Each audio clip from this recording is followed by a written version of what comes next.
What up, everybody? It's the Well-Spoken Token coming at you again with another episode. Ladies and gentlemen, it is a pleasure, a blessing to be here with you today. I'm so happy and ecstatic that you clicked the link, that you decided, was like, yo, the Well-Spoken Token dropped new stuff. I gotta go see what's happening. That you ran, got up out your bed, like followed down the road and like jumped on a bus and then like went down to the store, got some Wi-Fi and listened to this podcast. It's so freaking awesome. I love you guys. Today on the pod, you know, I got my brother with me. Bro, say what up to the folks.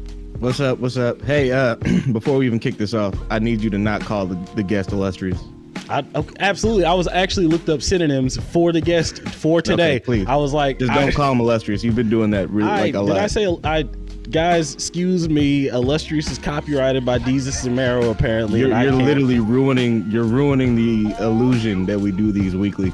Yeah, well, see, because you only have words for so long, and then you start like, yeah. Excuse me for having habits. All right, I like to take a word and play with it for a week. All right, anybody else do that? Like I was literally, metaphysically, ethereal. Oh, and while we're here, fuck it. While we're here, the way you pronounce literally is pissing me off. Literally. What's wrong? You've been saying it literally. Every time you talk to somebody, it's literally.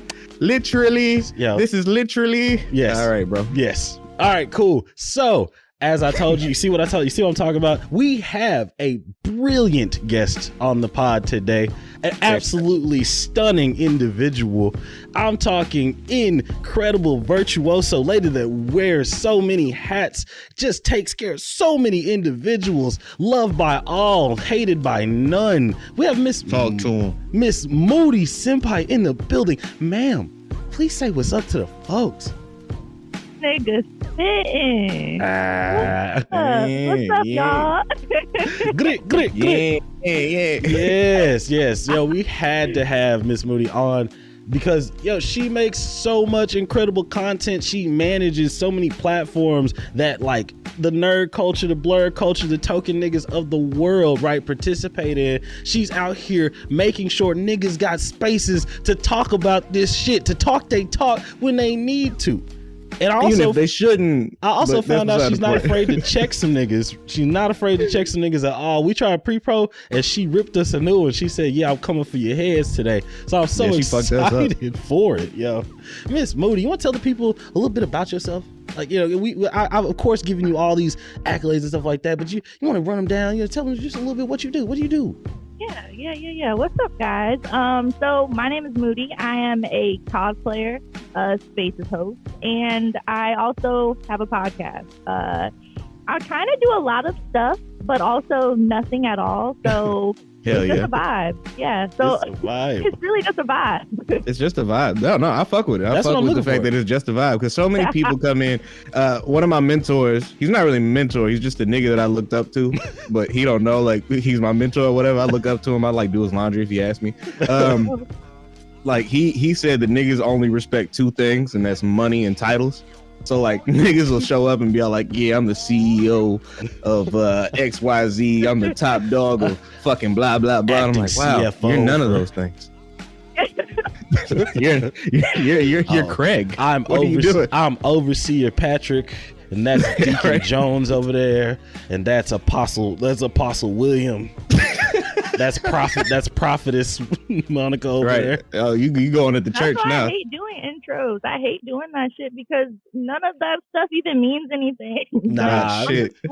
I really just want to be like, hey, this is regular nigga from X and Y, and we're here to talk. I'm Julius, and I grew up in Pittsburgh.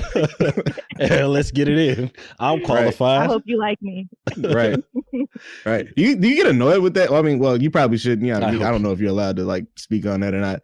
I can say that I get annoyed with it because I'm a nobody, but you got a little following. You know what I mean? You know, over what is it, 10K, 13K on Twitter. Look at all the other numbers, so many Ks, y'all. Guys, listen to this person on this podcast. Yo, we are coming up. We're doing so much. All right, I'm sorry. We're not doing shit. By proxy, I feel like we're trying to eat. Yo, let us ride your coattails, Moody. We just need them. Right. You know, we say I have absolutely nobody. Come on. I don't know, man. Don't do that. That Cockagoo cosplay. I don't know about nobody. Go give her follows. Go give her likes. Like, and then also in her comments, just fucking get all up in there and say the well-spoken token sent me. Just like flutter shit. Sent me. Token sent me. You ain't got no drop. But, hey, that's a great drop, nigga. Yeah. No, y'all got to get that drop. No, because we'd have to find somebody to do the drop. Yeah, we gotta get that's going to be an awkward conversation. How awkward is it, by the way? Because like everybody, we all listen to hip hop, we all listen to shit. Think about the fact that every like breathy female like segment or interlude has to be recorded, and like, somebody had to walk up and be like, "Hey, I just need you to make sexy noises in this microphone." Are y'all gonna judge me if I tell y'all that I've done one of those before? No, that's fantastic. Yo, that's a real, not in real life, but kind of. So, okay. So if you did it, is it not in real life? Not really. She did in the metaverse. Kind of a joke. It wasn't like serious. Like I'm not on somebody's mixtape. See, the thing about a joke is it's only a joke till it's successful. And right. It's not a joke because if it blows up, she's like, "Yeah, that was me. That was me." Yeah, that's me. It ain't nothing. It is in somebody's couple of podcast episodes. Okay. I did a little DJ drop. It was comical. It was real cute. That shit was hard though, right? That's what I'm talking. It was kind of. It was saucy, right? Really cool. Yeah. Like, yeah. That's me. Yeah. You charge it for those? That's how it was. I was like, damn, she sound fine as fuck. That's me? Swear to God, that's me.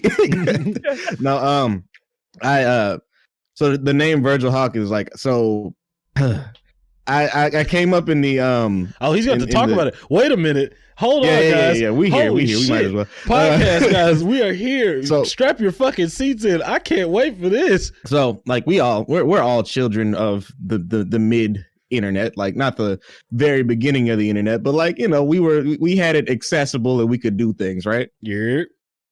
2009 to 2000 probably 14, the YouTube rapper was popping. Yeah. Right?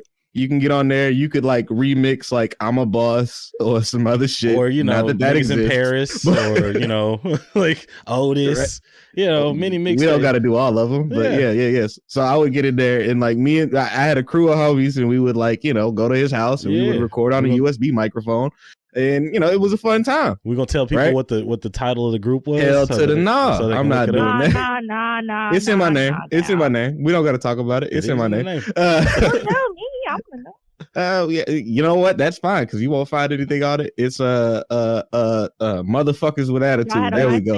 No, not that old. MySpace was dead. MySpace was dead by the time. So, you know, I quit that, or I didn't quit that, but I got a new job, and you know, I was like, damn, I miss rapping, and I had developed a reputation at work, and so I went to the studio with this nigga, and I rapped. Killed the track, absolutely killed the track. Nobody's getting the name of the track, but I killed that motherfucker, right?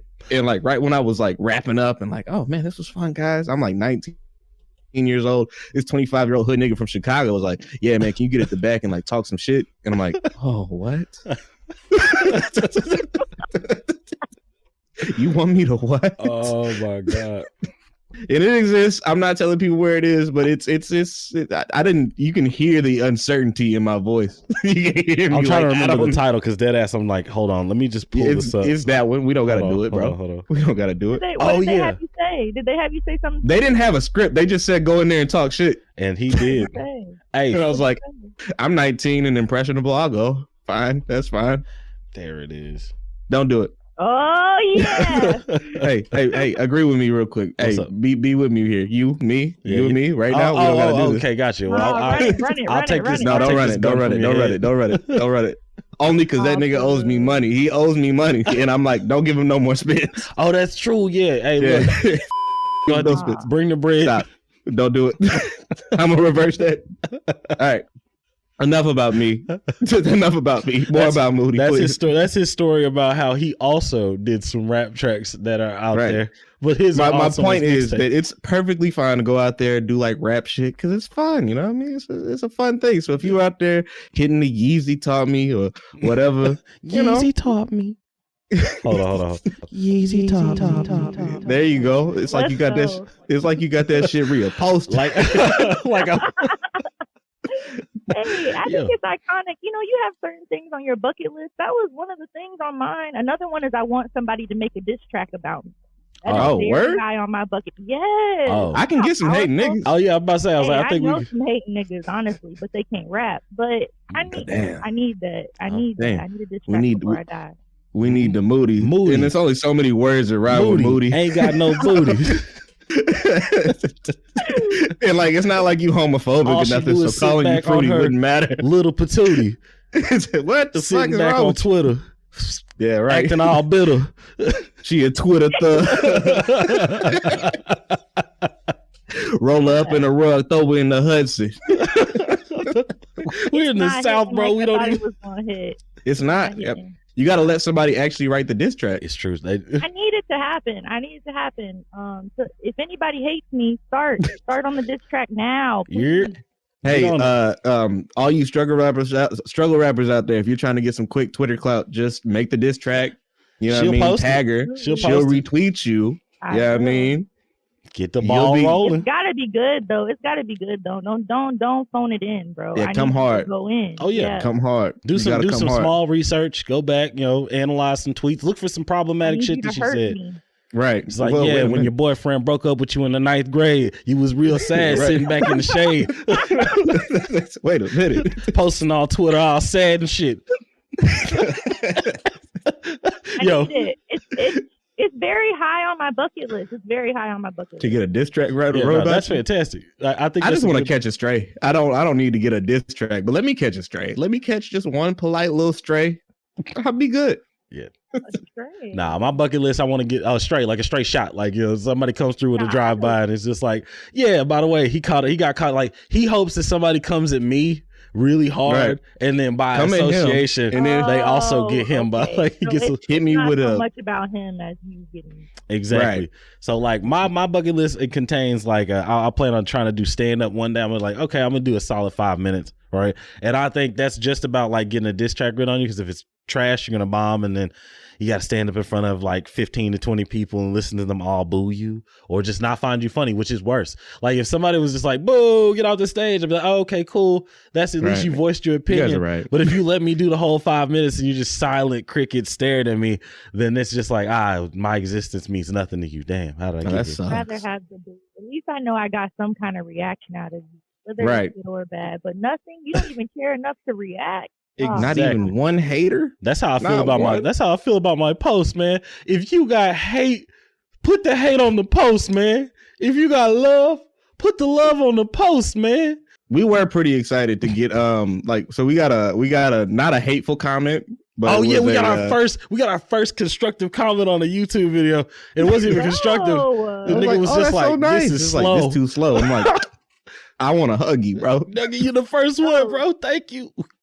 No, dead ass. The first time somebody commented on one of my cosplays and they were like, "This is trash. What are you even trying to cosplay?" I was like, "Nigga, I made it. I made it. Here I am. That's a hater. I don't know. I don't care what none of y'all say. At this point, I did what I needed to do. I have made it. This is it. It's over. Because once you got even one hater, like you've officially done it. Like, hey, is that like a validation? Not a validation thing, but is that like a is that like a stepping stone in the cosplay community to get like some hate?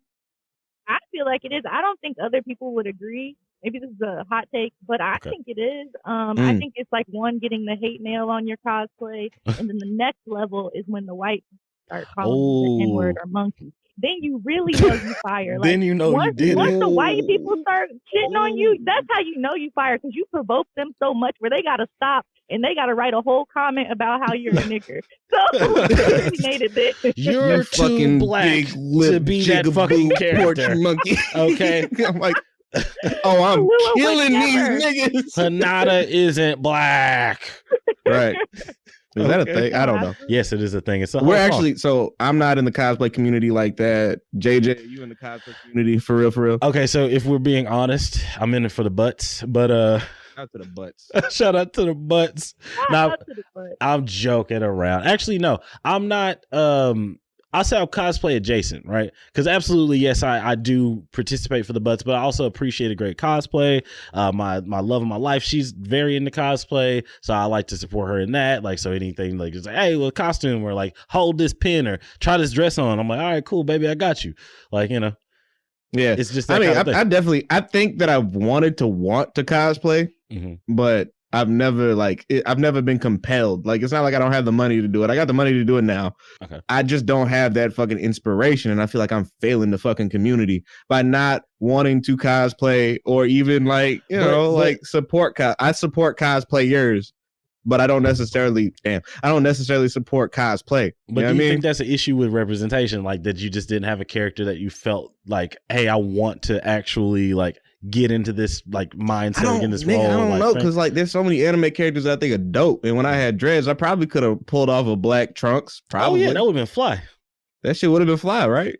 But I just never was like, that ain't for me.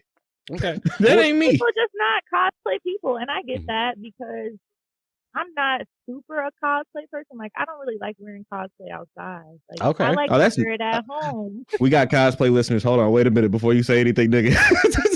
I was about to be all like, that's weird. I'm like, oh no, not my niggas. I'm sorry, niggas. I understand what you mean, because like I've noticed, I've looked at some content out here. Like, it's, let's see the best way to put it. There's a lot of content out here about people that's like, I like to wear my cosplay outside. This is how confident I am. Or like, hey, live your life and take that cosplay outside. I'm 100% down for that message, but I am personally not that person. So I guess that's pretty much where it's falling in for you. Yeah, pretty much. Okay, but do you wear do you go to cons? Do you like try to? I know that everybody's been locked inside, so it's who's been to a con lately. But like, are you into the con cultures? Like, is that something you like to do? Is like build a cosplay for a convention, or is like literally this just for me and the people that I posted to? Is like just at home and on the internet. That's it. Like, so I'm mostly at home and on the internet, but I'm trying to be more of an outdoor cosplayer. Okay. So I went to MomoCon this year. I did not cosplay. I wore regular clothes. Shout out to plain clothes. Shout out to plain clothes. Hey, I still met a lot of other cosplayers. They knew who I was, so it wasn't that big of a deal. But that's a slight flex. That's a flex. She dead ass just showed up on the show. It was just like, yeah, what the they knew who I was. She was like, they knew who I was. They saw me and they knew my body. You know what I mean? if they hear this, they're probably gonna be like, she's so weird. But no, it was the biggest highlight of my day to like meet some cosplayers that I like. Was up to their content and they knew who I was. I was like, I'm gonna cry. I'm about to just have you cry seen right that's what's up. That's actually fantastic. Have you seen My Dress Up Darling? I have. Okay, yeah. So is it like that? Oh God, I fucked off with the character names. Is it something that you watched My Dress Up Darling? Yes, you a fake shonen. You know my girl. Ever tell you that? You came in this bitch talk about you all about the shonen shit, but my girl, you a fake ass nigga, bruh. My girl was like, this is on my list. She had already watched it because she just be up. So she be up. I gotta go to sleep. Like, so she be up just watching hella anime, and then I wake up. She's like, this was fantastic. You gotta watch this. And I'm like, all right, baby, I guess. And I started watching Dress Up Darling. I was like, oh my God, this is incredible. And there's actually a character, like there's a moment in the show that's like just like that. It's like, oh my God, people actually know me. And I was like, oh, that's personified right there. I didn't know that actually like happens.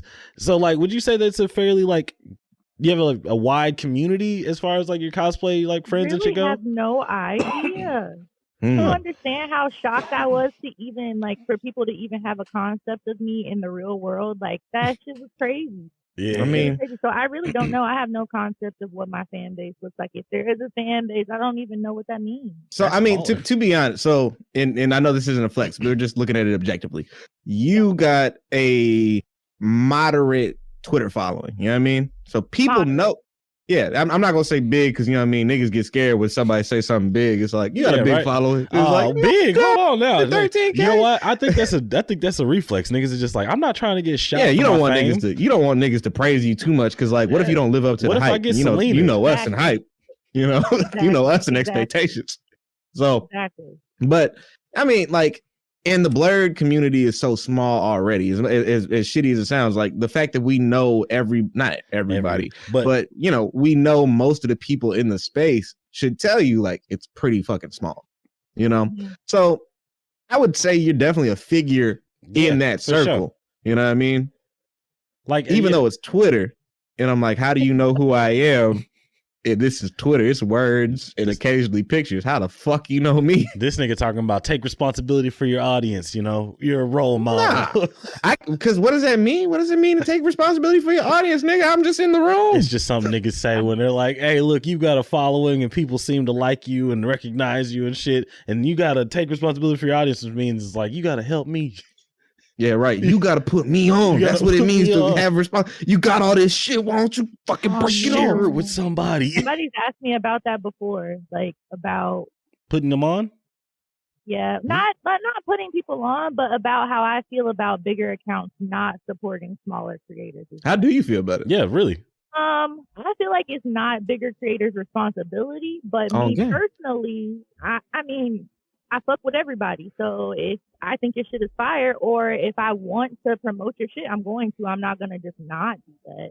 Okay. There's no reason. I respect it. No, absolutely. Do you think that that's like, because I find that in the lower rankings, and I hate to put us here like low class, in the peon circle, in the low class, in the low class of sayings, but yeah, in the smaller following creative scale, smaller creative space, I feel like there's a lot of that, like, let's help each other, let's like, you know, let's collab, things like that. And then as people get bigger, there's like less and less of that.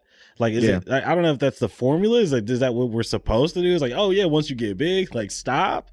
But it feels like maybe we shouldn't, like maybe big accounts, it's not the responsibility, but like, where does that disappear to as we get like bigger in our followings? And so I've only been doing this since 2020. So I feel like I've kind of experienced this at a little too quick of a pace, I think. But I was a smaller creator, obviously, and I felt the same way. Like, there's a lot of big creators. They don't really like retweet other people's stuff that are smaller creators. They don't really try to like reach out and put people on. And I felt that before too. Like, come on, man, help me. Help me, man. Help me, nigga. Come on, now nigga. that like, come on, nigga, break, like you said, break me off. We all here in Annie Twitter, especially Black Annie Twitter, it's all about we're all Black. Let's support each other. So that was a thing. But now that I'm a bigger creator, I'm kind of like, there you go. Yeah, but you niggas ain't working. You niggas ain't working. I get it. But, and it's not only that niggas not working, because I do the best I can. Sometimes that should be bare minimum. So I'm not saying like niggas not working, niggas not putting in the content. But I have had instances where people have gotten upset with me for not putting them on and not supporting them, quote unquote, and to the extent that they wanted me to. Yo, what the fuck? They were like, you don't win Hollywood. Yeah, and you don't have anything for me to support. You don't have anything for me to support, but then that's what people say. They say, "Oh, now you don't fuck with me." Yeah, you don't know who brand new now. Where you came from. You ain't been the same since you got past 5K, nigga. You think you're famous now? Did you not nobody? You ain't nobody. And that's the thing. I don't care about that. Like, if that's how you feel, you express that you want me to support you more, I'm gonna do my best to still try to support you, because obviously, you know, cool. I don't give a fuck. It's not that big of a deal. Like, it's not that big of a deal. It's just the internet, nigga. The principle behind it. But I ain't switching on none of you niggas. Yeah, for real. Like, it's like the audacity. It's the principle of having an attitude. You can't have an attitude with people about doing what they want to do with their space. Exactly. No, you can't. You really can't. But I mean, these spaces, if you don't mind me asking, how did you so when did the boom happen? Where did the floodgates open? Yeah, where do you think it turned around at? I think I give a lot of credit to Anime After Dark and like Anime podcast and Worst Gen podcast and Mic Check. I don't know, but I've been trying to pin this down too. So I feel, because I've been thinking about it a lot. Let's unpack this thing. Yeah. Let's research, mama. Exclusive. Where is that from? I don't know. I'm not anybody's mother. You anybody's mother, nigga? Where's that from? I know it's a reference. I think it's a TikTok sound. Yeah. Show my age and lack of participation. Somebody said it to me, and then I just adopted it. Like you said, you adopt words. I'm trying it out to see if I like it. I don't know. I liked it. I did say that. It was good. It was good. I might take it. Okay. That shit good. That shit good. I fuck with that. That shit nice. I like that. I like that. Put that on that. Put a little more on that. Let me extra that. Okay. You guys got any more? Yo, that's nasty, nigga. You guys got any more? Any more? Can I have a link, please? The sauce? sauce question mark. Sauce? That's the nastiest tweet you could ever see on any nigga shit. You horny bitch. Shout out to I really that nigga. love when people say sauce question mark. That's my right. favorite thing. And for real. It's always like some horny shit, and I'm not horny on any of my fucking. no mains, no personals. Horniness goes on. Not on my personals. You gonna have to go to my fucking alt account to see me wilding out. But a nigga that's just out here, he got his wife and kids in the pictures, talk about sauce. Like, yeah, for real, nigga. If you got family photos and your shit, you just like sauce. You a bold nigga. That's why I love Crown so much, because Crown don't give a fuck. Ah, man, that's a good homie, man. He's very that's my into best friend, bro. The animated hentai and like OCs. Yeah. He has the commissions of characters he's come up with, and he proud of them shits. I love him. He's got a character called April Fools. I love him. Now back to the day you back. Oh, you said what, bro? No, sorry, I'm squirreling, dog. Hold on, my bad. No, it's okay. Yeah. We back. Yeah, back to the day that you the day that you switched up on these niggas. Yeah. Oh, chill. Back to the day you forgot where you came from. Yo, chill. But no, I do think that it started happening when I started like interacting more in spaces and things like that. Okay. I don't know. I guess because I sad tweet a lot, so people don't understand that when I don't laugh. It's not funny. No, it's not funny, but like we love it. No, it is funny. Fuck it. No, it's funny. But a sad tweet, a good sad tweet is just fucking. It's like, oh yeah. And I'm the saddest of the saddest Twitter girls. Okay, goddamn. So I feel like people fuss with me off of those tweets, but I don't know why still, but I think like once I started interacting in spaces, more people realized that was also kind of sarcasm. Like I am a sad girl, but I'm also kind of a bitchy girl. So when you get those two sides combined, everything makes a little bit more sense. And then also I was just meeting a whole lot more people in those spaces. And like, I was really taking advantage of that opportunity and like talking to people and following people back and shit like that. And suddenly it was like, it just started each one, I have a theory. One type shit. I have a slight theory, right? I also posted some fire cosplays at that time. You posted some fire cosplays on which platform though? Stop that. Stop Twitter. It. Okay, right. Okay, so I have a theory, right? Okay, I'm listening. I have a theory that, because this is something that happened to us today, right? I manage most of the socials on all of our stuff, right? Because my nigga got to live a life, and he's always what? What? Huh? What? You got the Facebook on lock. I can't do Facebook. No, but like, Facebook. Yeah. So I manage most of the socials or whatever, right? And we posted something into the feed on Instagram today, and it went like cardboard, right? It didn't go diamond, it didn't go platinum, it didn't go gold, it went cardboard. And we like cardboard because usually it go paper and it's bad. Like I said. Right. And then we posted the same thing to Reels, and it was like, oh, we eating right now. Oh shit, do the shmoney dance real quick. We eating. And I'm like, what the fuck? This is the exact same thing, but in a different format. Mm-hmm. I have a theory that because you jumped into spaces, leveraged your personality properly, and just, spread your personality out on something that was new at the time, it increased your chances of like getting that visibility, getting people. Absolutely. And I'm like, okay, see, a lot of it is just like, you can't be too cool. You can't be cooler than the trend. You know what I mean? Indeed.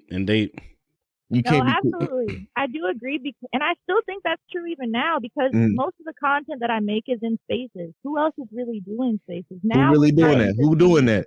Yeah, now we're starting to see bigger content creators get into spaces. Like I've seen King Crystal, I've seen Izzy in there as well. Okay. So we're starting to see them in spaces, but nobody else is really in spaces. But it wasn't. Not doing. I'm about to say it was like this is your underground area. It's really easy. Yeah, it's fairly easy to catch those people, especially considering they're looking for connection, they're looking for personality, and that's right.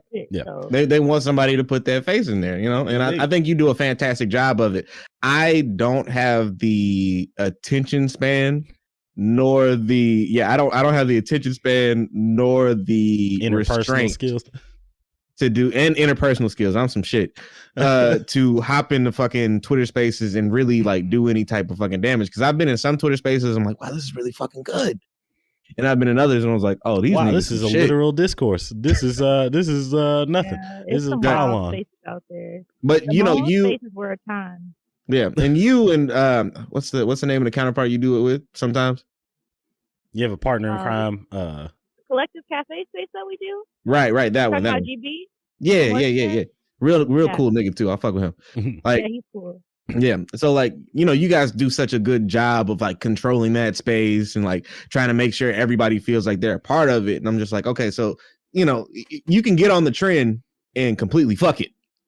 Oh yeah. Or you can get on the trend and you can, do it with like a plan and like really pour into it. Come in and take ownership of that community. Shit, I mean, it all depends on like, so you would agree there's not like an actual formula to your success. You was like, I ate when the food was there. Yeah, I ate when the food was there. Here's the thing. I saw something that was already working. I felt like I could do a good job of doing something similar, and that's what I did. And if I'm being honest, now that I look back on it, it was really just the smartest thing I could have done because I am good with people. Like, even in real life, that's what I do. I talk to people on a regular basis. I'm fairly funny. I've laughed. I've had some chuckles. Definitely some chuckles. Niggas are comfortable around me. So it just makes sense. It doesn't make sense for me to not leverage that or use that. I see that. Like what I like about kind of what you said here is that it's that process of building a community. I wanted to ask, was there like a community that seemed to be already kind of establishing itself? Or do you feel like when you got in, you took that opportunity and kind of built or found a community and then just like kind of built it from there? Like, how do you feel like that whole thing formed? Was it just like, hey, right place, right time situation? Or you feel like you manifested that? It's kind of crazy that you're asking me all these questions that I've been thinking about, but have not come to a definite.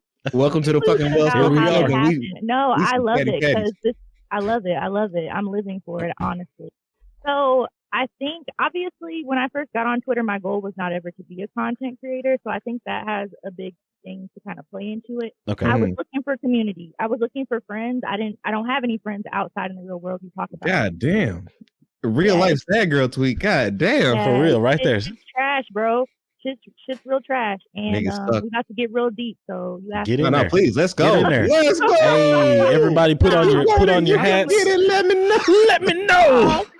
Cosplay girl has no friends. Oh. So I was trying to make friends, and I just happened to make friends with great dope ass people who are actually actively doing things in the community. And I think I started a group chat with people who are 25 and up who are into anime. Okay. That's how I really met a lot of my friends. And then I just started putting myself out there, like going to different things and like talking to different people and really interacting with other podcast people too has helped a lot because them niggas like to talk. They do. And, and somehow I ended up on a lot of podcasts and in conversations a lot on a lot of people's podcasts. So that just made me some kind of random fixture in the community. Nah, that's what I'm talking about. You said I just had a question. Oh shit! Hold on, I got it. So you said you went to one of those 25 and up content create, not content, like anime spaces, right? Do you feel like if you were in a different age bracket, do you feel like you would have experienced the same success? Because what we've experienced, good question. What we've experienced personally is that like, if you are not a 19 to 24-year-old you ain't a fucking Zoomer, broke podunk nigga, you're probably not gonna fuck with us off rip, right? But if like you'll fuck with us off rip in that situation, but you won't fuck with the niche. You won't fuck with the topic. You'll fuck with our personality, right? But like when you go to the 25 plus crowd, or when you start fucking with people like in a different age bracket, that's when you get into the topical, like people are going to buy into like what you're speaking on before they buy into your personality. So, I mean, that's a serious question for me. Like, do you feel like if you tried like because definitely for ladies, bros and non-binary hoes, like it's an entirely different situation. So how do you feel? I don't know if I'm going to answer this question properly, but it don't matter. No such thing. Just let me know if it doesn't make any sense. But we'll I thought about the fact that for cosplay specifically, like I'm a little bit older than what a lot of people are kind of like looking for to see in cosplay girls. Like they want the uwu cute, like gross, younger looking kind of they girl. want the young thotties. Where the young Where the young thotties? I don't want the lollies, but I want them. Yeah, that's more so what people are looking for. So I don't really try to fight in that arena. Like, so when I do cosplay, that's not my focus, because that's not my fight. I'm not gonna win that fight. Yes, yeah, no, I like that. They got real fucking skills. Yeah, right. I'm down. These girls are. Can I get a razz? Like they working out every day. They in college. They don't have real jobs. Like they probably not working out every day. They probably just got good metabolism. They happen to be at a good time. When I was that age, my metabolism was fire. I remember it was Boy, a long time ago. I had 6 cheeseburgers today. I ain't even bloated. I was literally thinking, I was like, damn, man, I remember when this wasn't all humpy. I have a hot dog, and I'm like, a nigga titty's getting big.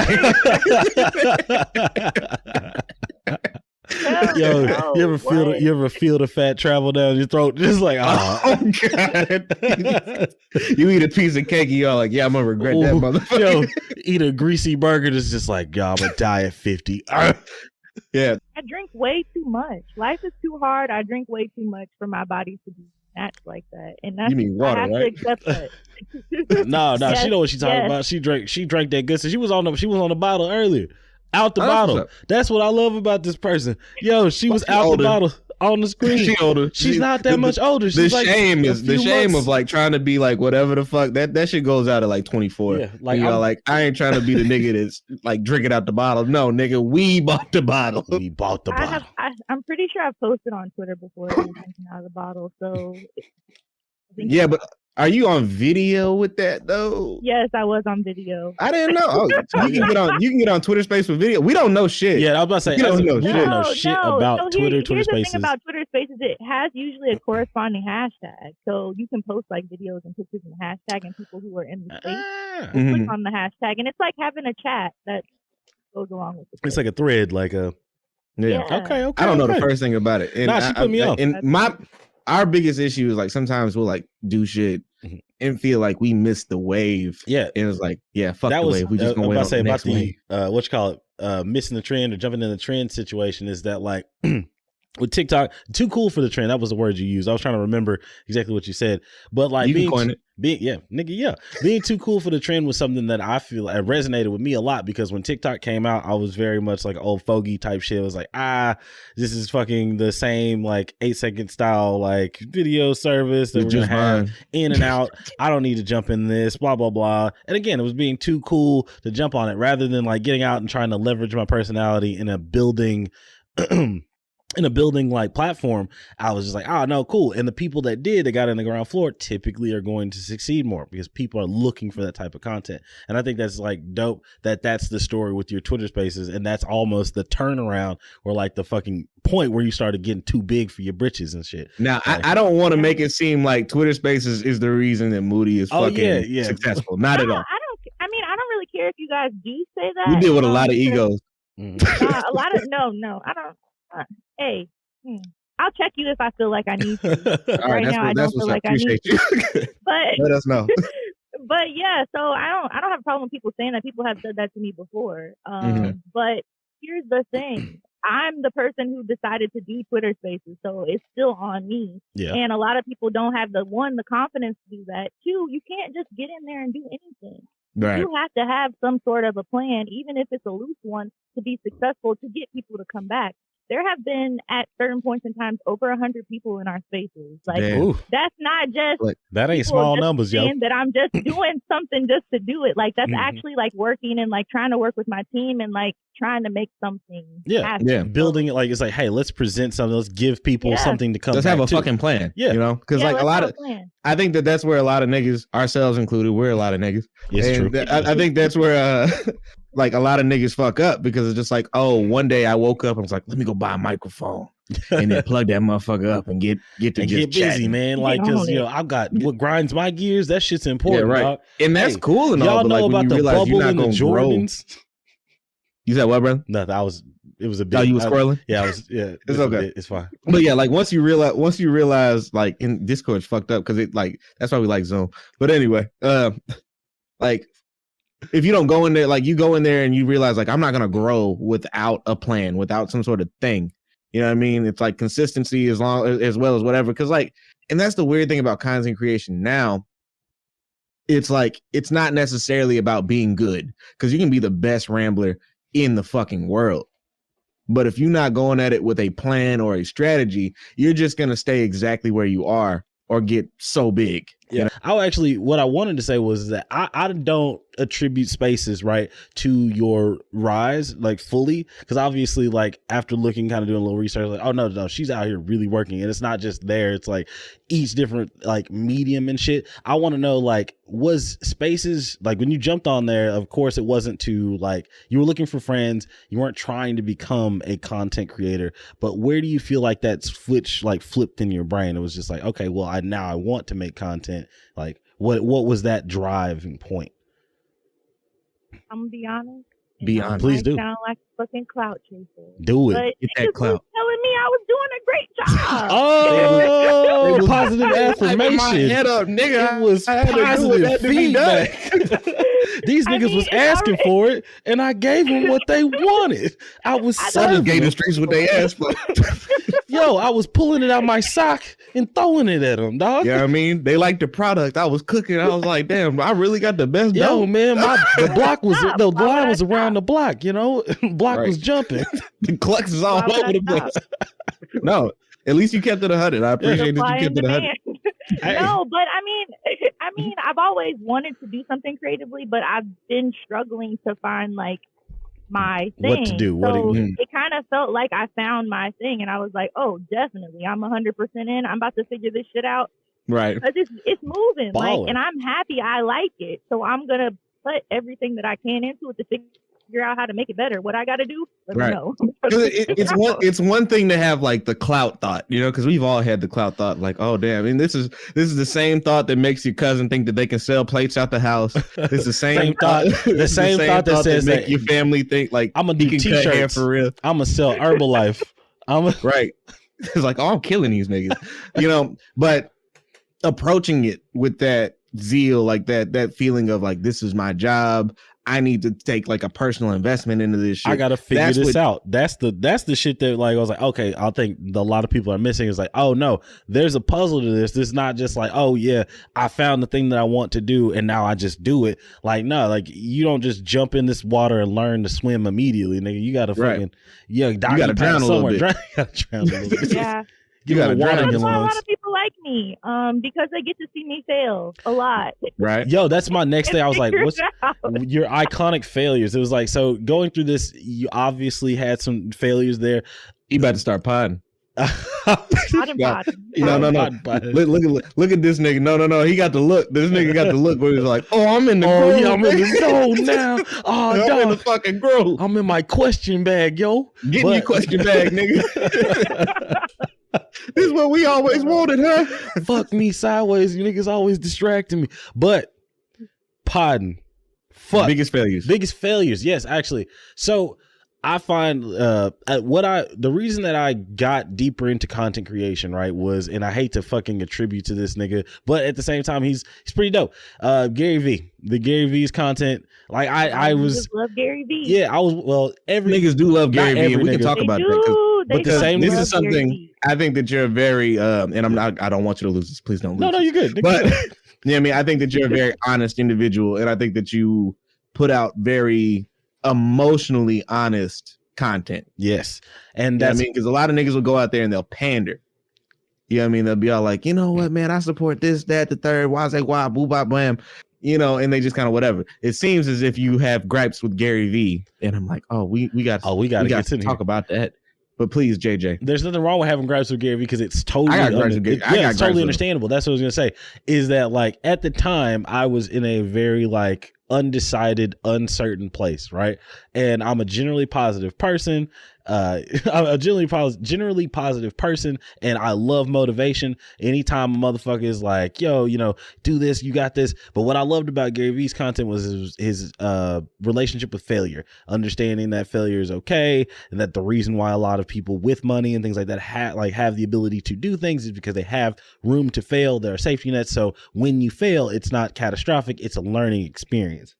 Whereas we come from, people that come from poor backgrounds, people that come from regular day, like life and shit like that. When failure happens, you're met with, if you fail in school, you get that ass whooped. You fail. I did catch a couple of, if you fail in school, you're not going to get a good job, or you fuck up at a job, that's that, and the opportunities are not there to rebuild and things like that. So I was going to ask, in terms of content creation, in terms of these spaces things, these failures that you experienced, right? What about those made it to where the mentality didn't switch to, I should stop, oh fuck this, yeah, I'm done.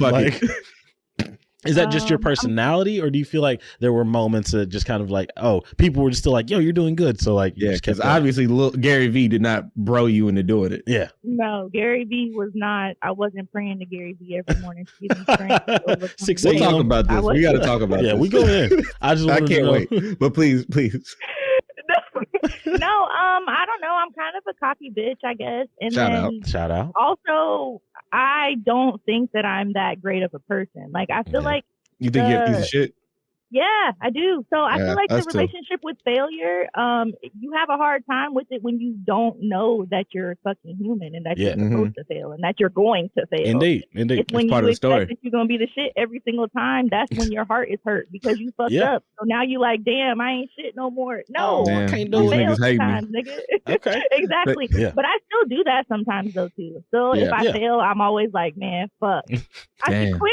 That Twitter space, this Twitter space was terrible today, man. These niggas wouldn't talk about shit. No, nobody said anything. There was silence in the space. I didn't feel like being there. I'm done. Yeah. They didn't love my drip. They didn't love my sauce. I'm fucking done, bro. None of my fucking jokes. They hated the mac and cheese. Delete the channel, bro. We done. Yeah, go ahead and delete the motherfucker. I fucked it. Start a new Twitter. No, I'm very glad you said that. I'm very glad because I do think that in order to be successful in a lot of these things, you need an ego. Okay. You need that. Nah, nigga, y'all not finna say that about me. Y'all not finna tell me I ain't shit. Because I think an ego causes you to stand up for yourself, and I feel like people respect that. And individuals that see you is oh, okay, well then they were down and out, but they came out swinging. It was oh, okay, they did the Rocky Balboa, so they're good. Yeah. Okay, so we've established that you are a cocky bitch because she said it, not me. Those are her words, not mine. Just making sure. The wrong. He wanted to get away with it. He wanted to get away with it. I did. No. I was oh yeah. I'm just gonna clip that part and put it on Twitter and say you called me a bitch on air. Oh no, I fucked it. Well, sorry. I guess it's done, guys. It's done.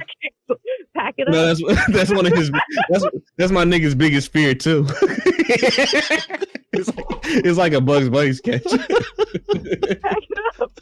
Yeah, no, it is just that's one of my nigga's biggest fears because he ain't done nothing to nobody, but he always scared that something go come out. Dead ass. They go dig up old Facebook posts and they gonna be all oh damn. I am problematic. I have a lot of random I just say shit. I'll be playing around and be yeah, no problem. So glad your grandma's in the wheelchair. It was hilarious. Yeah, right. I was trying to blow her back out, but she couldn't feel it. It was just damn, that's fucked. I know, right? All right, just awful weird shit. Let's talk about these problematic niggas. Oh, obviously. Let's talk about these problems because there's this dialogue, right? From the past couple years, not past couple years, past couple.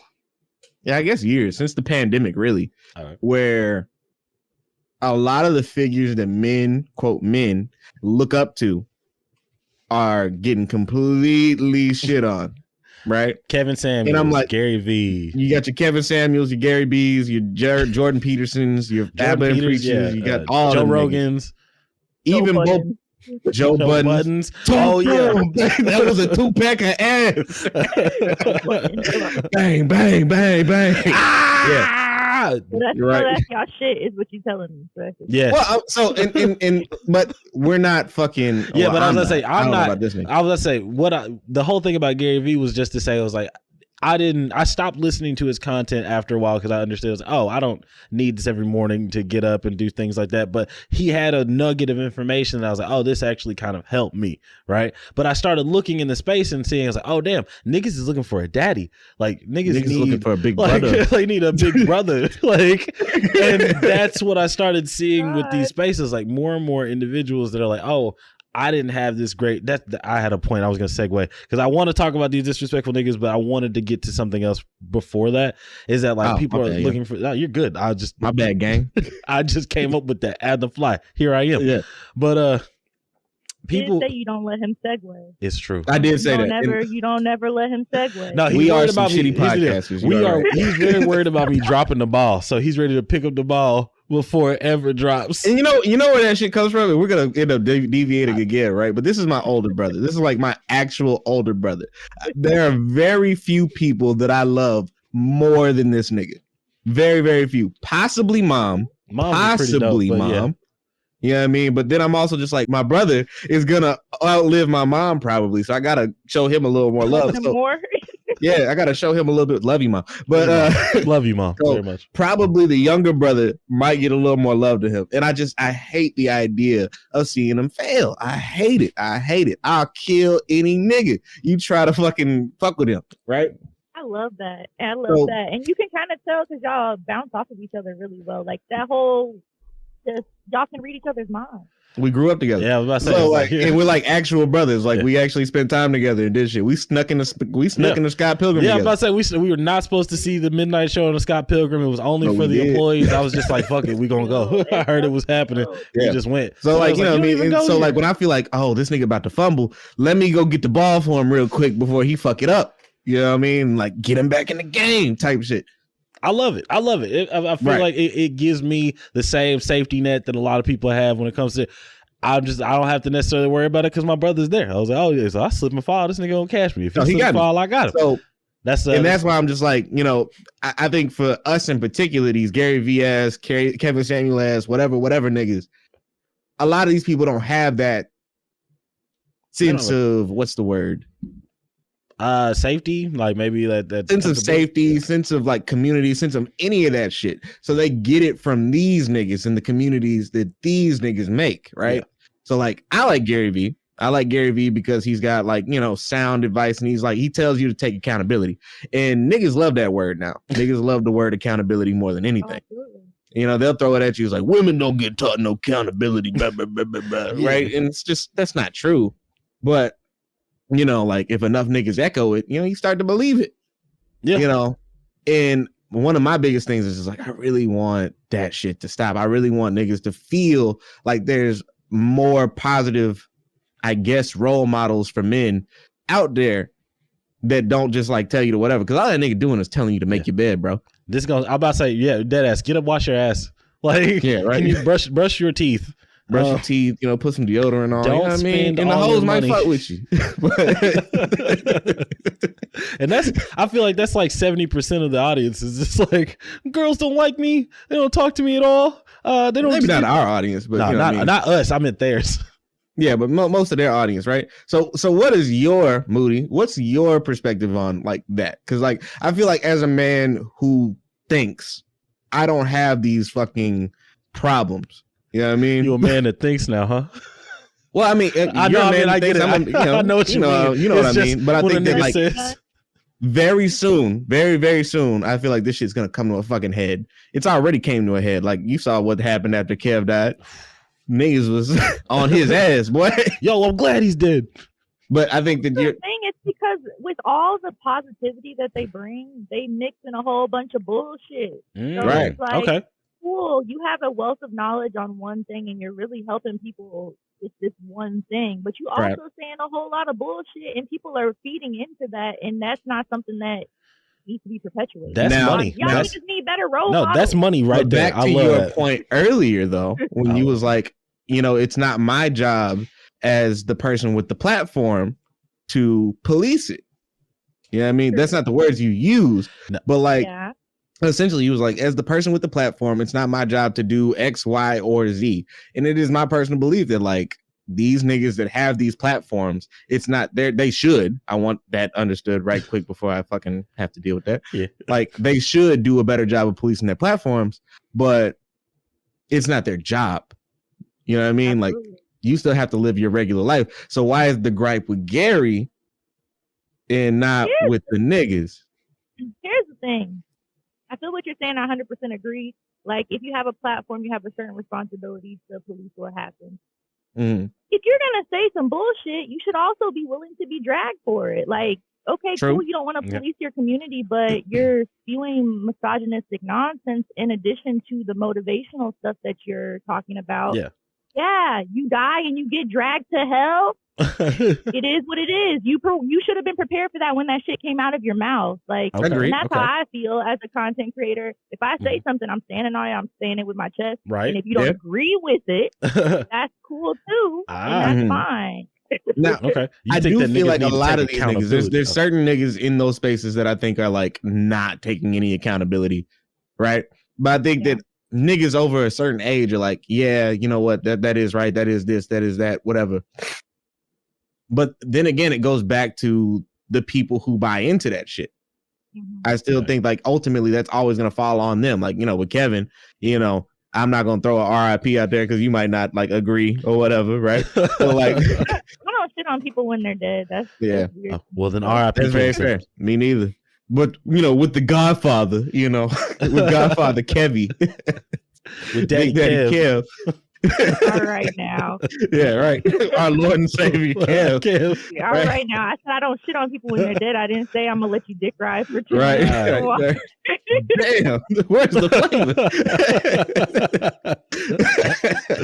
flavor? Nah, you know, but I definitely feel like with them niggas, it's like, you know, like, I don't know. I lost the point. I know what you mean, but what I'll counter with this is that like, absolutely some of the onus is on the content creator, right? Not policing this area. And I know that you mentioned that it's about the niggas that are participating or the niggas that feed in. But I also would say that these individuals that are looking for that type of content aren't necessarily the most emotionally fortified people. They're not necessarily present enough to say, oh, well, there's like to be able to pick and choose. Because I love the fact that you called it out that, yes, there is positivity and there's a wealth of knowledge about a topic. And it is helping people. And we appreciate that. But what's massively important is that mixed in with all of that is a dash of misogyny, or you know, there's a dash of just sprinkles, a little salt bay. I mean, but you know, if you look at things like we end up often asking ourselves, it's like with presidents and shit, like, you know, do we look at the good? Does it outweigh the bad? Is it the positivity worth all the misogyny? Now that's the kind of a fucking thing to say. Like, it was like, yeah, no, y'all got to calm down, man. Look at all the positive shit, you know, just a little misogyny, you know? Right. Look at what he did. Y'all can forget that like, shit. You know, just like, look at what he did. You can forgive it. Yeah. Shit. Yeah. Everybody's a little misogynistic, right? I mean, a little bit. You ain't never called. Come on, man. Man, I'm not Bill Clinton or nothing, but damn, you know, cut a nigga some slack. But I definitely think that, and this is my own like personal shit, it depends on the scope of your influence. Okay. You know, like if you are an influential person, if you know that like niggas hang on to every single word you say, you got to be self-aware enough to be like, I can't just say that. I can't just let that off. I can't just tell these niggas. I can't tell. Yeah.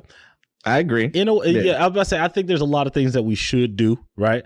That niggas have to practice. Like it requires a present mind. And you got to stop rewarding it too. You got to stop rewarding it. There's no way that's ever going to happen. Yeah, I was going to say, it was like, there's no way 100% that's going to happen. But I think that some people, as I've noticed, people are trying to practice more of these like present-minded like techniques of being more careful about how they're addressing people, being more. Well, I mean, you have to now. Of course. It was like, you know, because fucking PC culture, man. If you want the clout, nigga, you got to be ready to play by the rules. Make the world a better place. Indeed. Right. Even though that's not everybody's goal. But I was going to go ahead and bridge from there because, like, obviously people are looking for some type of mentorship, some type of parental thing, but it might be because they didn't receive that, right? You mentioned that you were cocky and things like that. Do you feel like that was something that was fostered in you by your family life? Or was this something that you feel like you got out of it? Because, like, excuse me, something that you feel like you developed because there was not as much support? Like, 'cause sometimes that happens too. I think it could be both things. One, I grew up with a mom that was just like super hot, and I feel like that that contributes. Hey, look, I see it in the genes. Shout out to my mom because she's fine, okay, and she's always supposedly bad. Like, yeah, she bad. Don't say supposedly on my mama now. Oh, okay, no, then she is some respect on her mama. Fine, okay, confirmed bad. She bad as hell, really. Thank you. A dime is top of the line. Top of the line. Hear me out. So the reason I say that is because I kind of like learned how to deal with people, because when you're a woman who has like a lot of attention around you, you have to kind of learn how to be political, I guess, in a sense. So that's where I get that from. And then for my dad, he is definitely the cockiest man I've ever met in my entire life. Okay. Shout out to Big Daddy Moody. Moody and Daddy. He's always told me, like, never take anything from anybody. Always try to be the best you can be. You know, everyone's going to be talented, but no one can outwork you. They shouldn't outwork you. So those kind of things, kind of like the combination of the two have made. Right. I think there is definitely there's definitely, and I don't want to say this fucked up. Go ahead. Dad. No. The thing is, I'm a male, and it's a little bit different. Yeah, I'm a cis het male, and this is, you got to be very fucking careful because watch what you're doing there, boy. This is your platform. It's his show. Yo, she dead ass reminded you. I'm here to get you back in line if we need to do that. Thank you, good ma'am. Thank you. But that's why we had you here. That's why we had you here. Yeah, and this is gonna come out fucked up. I'm sorry, JJ. Don't say it. When you have that positive male role model, a father, if you will, you have that. Yeah, exactly. When you have that father, you don't expect that same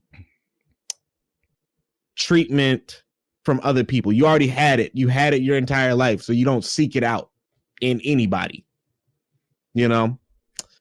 So. Well, that's a speculation because we don't actually know. That is a speculation. You could absolutely be out for the cockiest dudes around. Daddy issues do exist. Yeah, they do exist, and I think that they're way more common than I feel like they should be. It's fucked up. It's very fucked up, and it's almost like a coming of age thing for so many people to have to experience that type of shit. True. And it's fucked up. But what you see out and about, like fucking in the streets, what you see in the streets. Is that in the streets?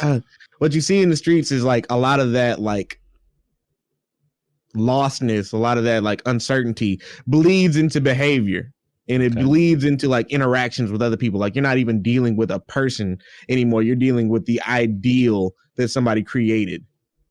Okay. So I mean, I think it's fucked up, and I'm always like relieved when people have like a healthy sense of self, and I think that does come from like your parents or whatever. So sometimes I feel like that's the case. I didn't mean to just interrupt you there with it's kind of no, it's all good.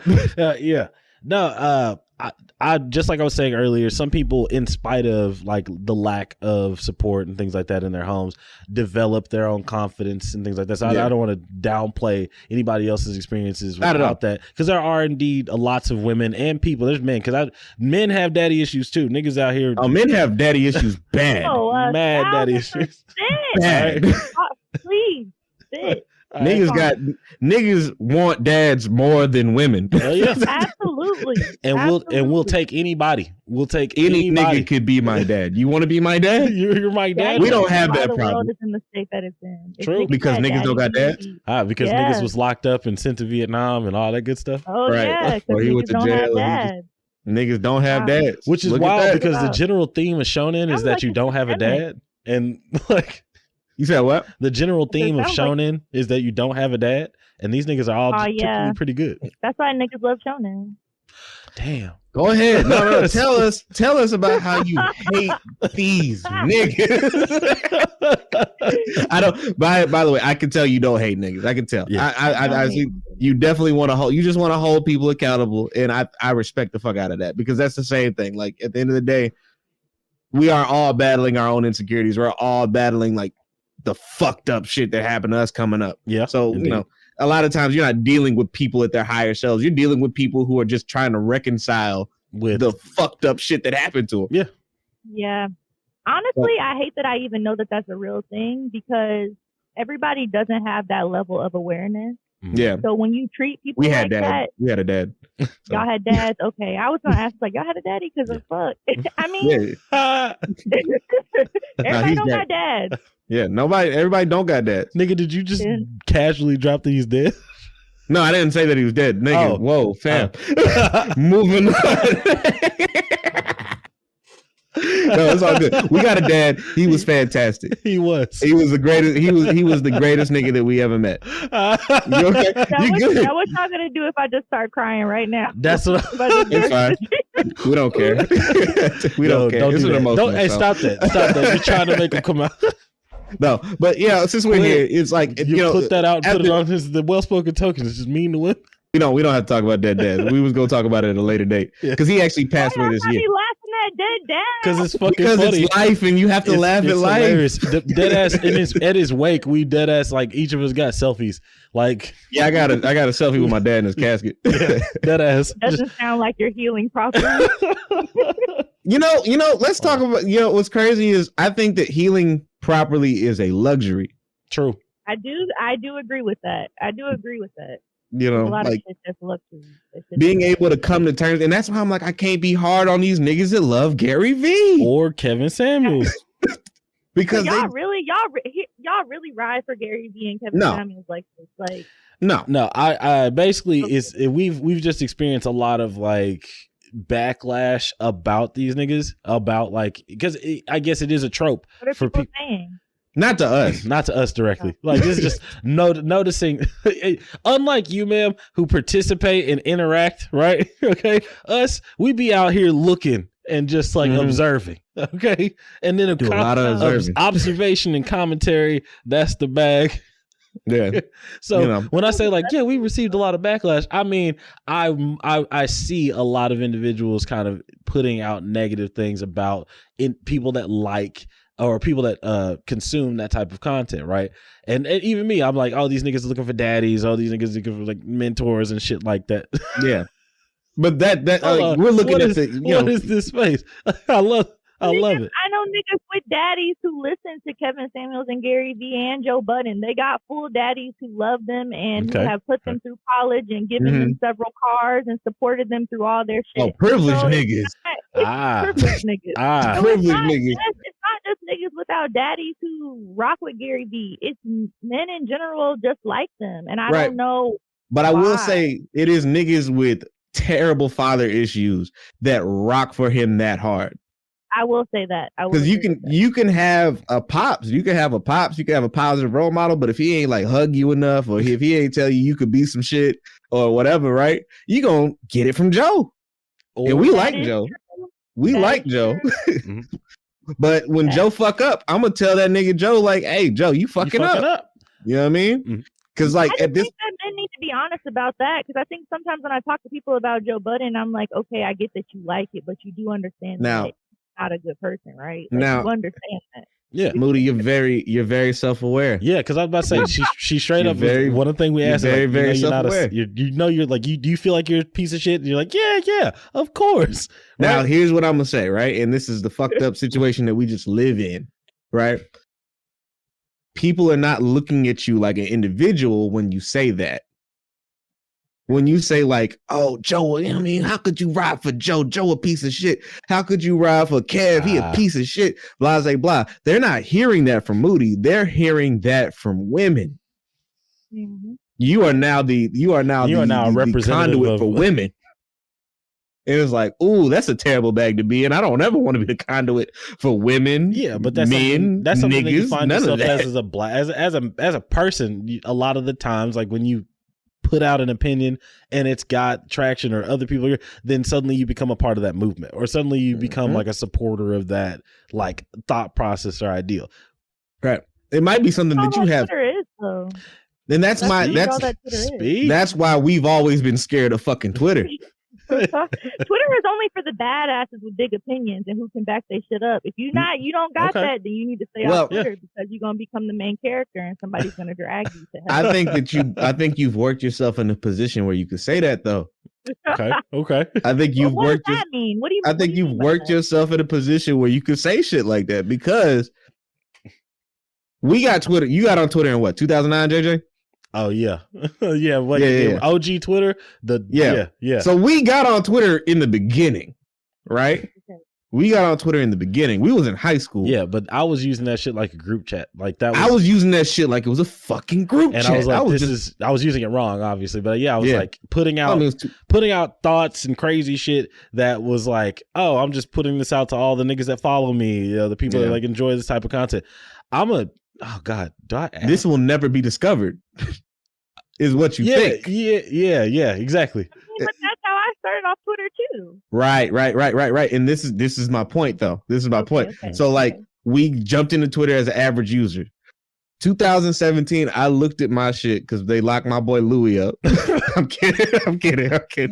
But like, free that nigga Louis. No, don't free Louis. leave Louis where he at. Mr. CK. I looked in it and I was like, it's a lot of fucked up shit in here that I don't necessarily mean. Yep. I got to get this shit the fuck out of here. So I deleted my original Twitter a long time ago. And then I made a new one where I'm like more conscious about the things that I'm saying. Same. I think because you have a platform and you walked every level to where you're at and you were consciously like, okay, this could happen. Wow, wham. You know what I mean? You're more cognizant of that. You can see that Twitter is a cesspool and I can like wade in it a little bit, but I can't jump all the way in. Yeah, but I didn't always have this away. I agree. But once you got the problematic tweets out there, did you just as a question, did you do the whole like let me start a new Twitter thing? Like have you ever like did you feel like you had to like get rid of some past shit and so that you could like go forward a little bit? Yeah, go forward. Not like, a new person, better conscience, like, but more conscious person. Yeah, because like I have some wild shit. Like I've never deleted a whole account. Before this, I don't really get on social media in my real life. Like I'm really only on social media to talk to people like anime and to post my cosplay content. Okay. I'm not one of those people who has like a personal page where I'm like, I'm out to dinner with my family. We're taking a picture. I don't do stuff like that. So it's different for me, I think, to a degree. But I do understand wanting to be conscious. I have deleted shit that I thought was inappropriate because I did used to be on that what's it called, fan service site. So I have deleted some Gotcha. What fan service site is that? What the fuck? I don't know. Yeah, what do you mean? I only heard about it one time and then I never heard about it again. Never click the link. No, what? No. I used to have stuff like that on my Instagram and I have since removed it. So I do understand that. Okay. Gotta get that the fuck out of here. Yeah. So that wasn't me. So you're aware of like censoring that person was. So I do have a separate account for that stuff now. Okay. So yeah. Smart. It's smart. You have to you kind of have to, because it's just like and this is something that we've been talking about a lot this season. It's like, and I'm not saying that you're like portraying a persona, right? Yeah. But like when you're on the internet, you are not being yourself. You are a persona, more or less. You have your persona lines up with a lot of your values and personal views, the whole fucking nine. But that's not you. You know what I mean? Because when they see you out in the street, like, oh, I'm Moody and I'm trying to get like this pizza from 7-Eleven. I know I shouldn't have it, but I'm trying to get it. It's like, oh my God, Moody, wow. Hey, I got this idea for a space. I don't want to talk about that. I'm at the 7-Eleven trying to get a pizza right now. So shout out to the 7-Eleven pizza. I had one today. Delicious. Thick crust. That was good. Can I get the bill? So, I don't know. And when you're dealing with people's personas, it's an entirely different situation. We don't know whose persona, like if we're dealing with persona, if we're dealing with like your actual values sometimes. So when I see these Twitter niggas or these social media niggas, I'm like, is this you? Yeah, but I say, are these your ideas, or is this like you? The same way you were like, hey, I hit him with the sad girl or the sad tweets, right? Like, and this kind of started, kind of built from there. Like, and then people, as they got into the sad tweets, saw who you were. It was like, oh, okay, here we put the pieces together, and now this is a whole person. Like, and you can enjoy me as an individual. Like with niggas like there, like sometimes they don't have that awareness. Like I see what you're kind of like saying there, bro. Yeah, more or less. Yeah. That was a circle I'm not talk. a Twitter nigga, so You're not a Twitter nigga. No.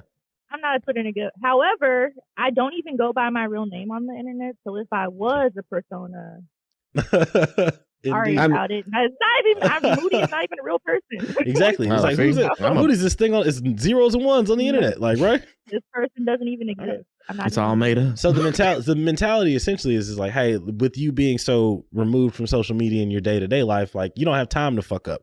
Like there's no room for you to be like, oh yeah, you know, like I said, like did some wild problematic shit.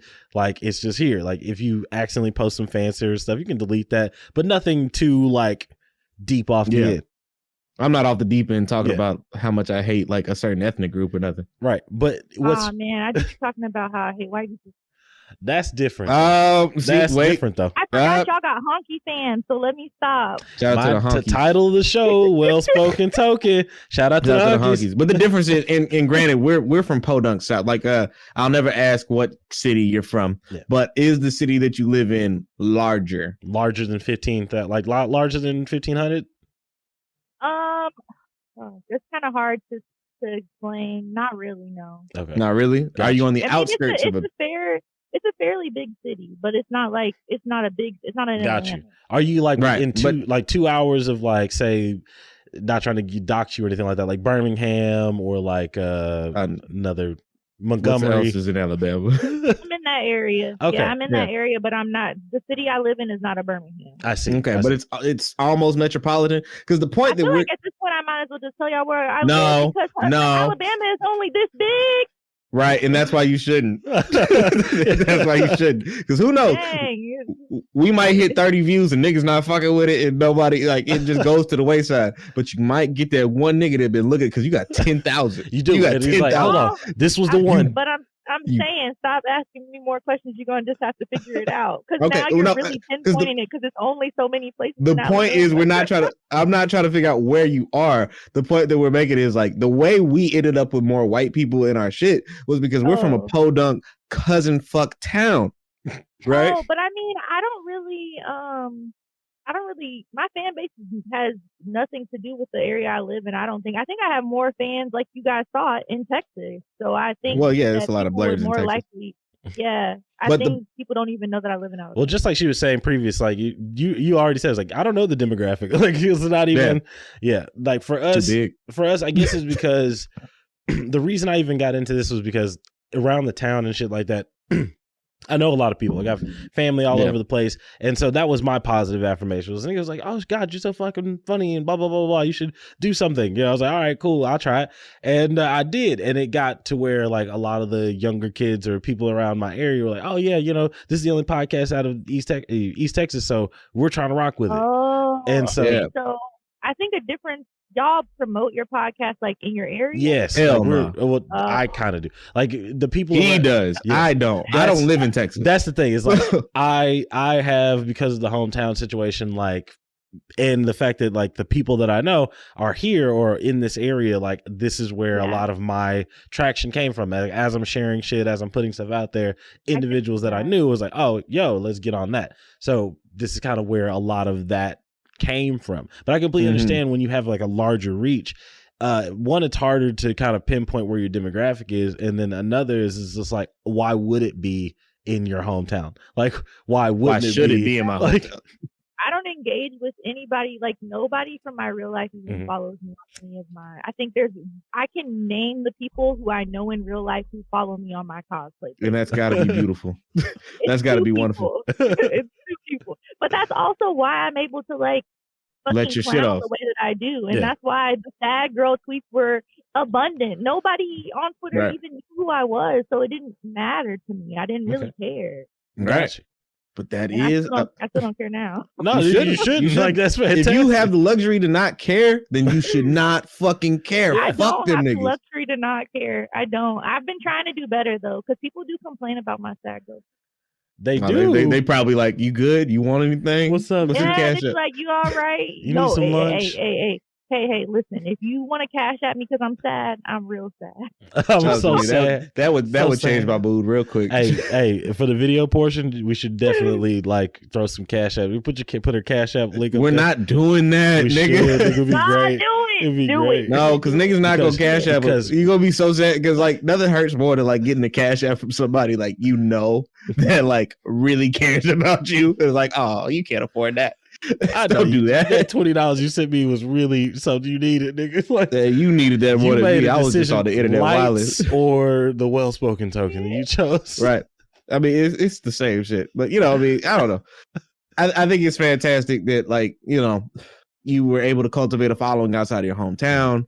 And because of that, you can be a little bit like more open. Like, give a fuck. Because you're not gonna, you're not gonna run into anybody that you talk like. I talk mad crazy shit, and I run into niggas that I've talked shit about. Like I was like, oh yeah, what's up, man? I'm never scared. When you talk about mom, you know, mom just pull up on you and say something about it.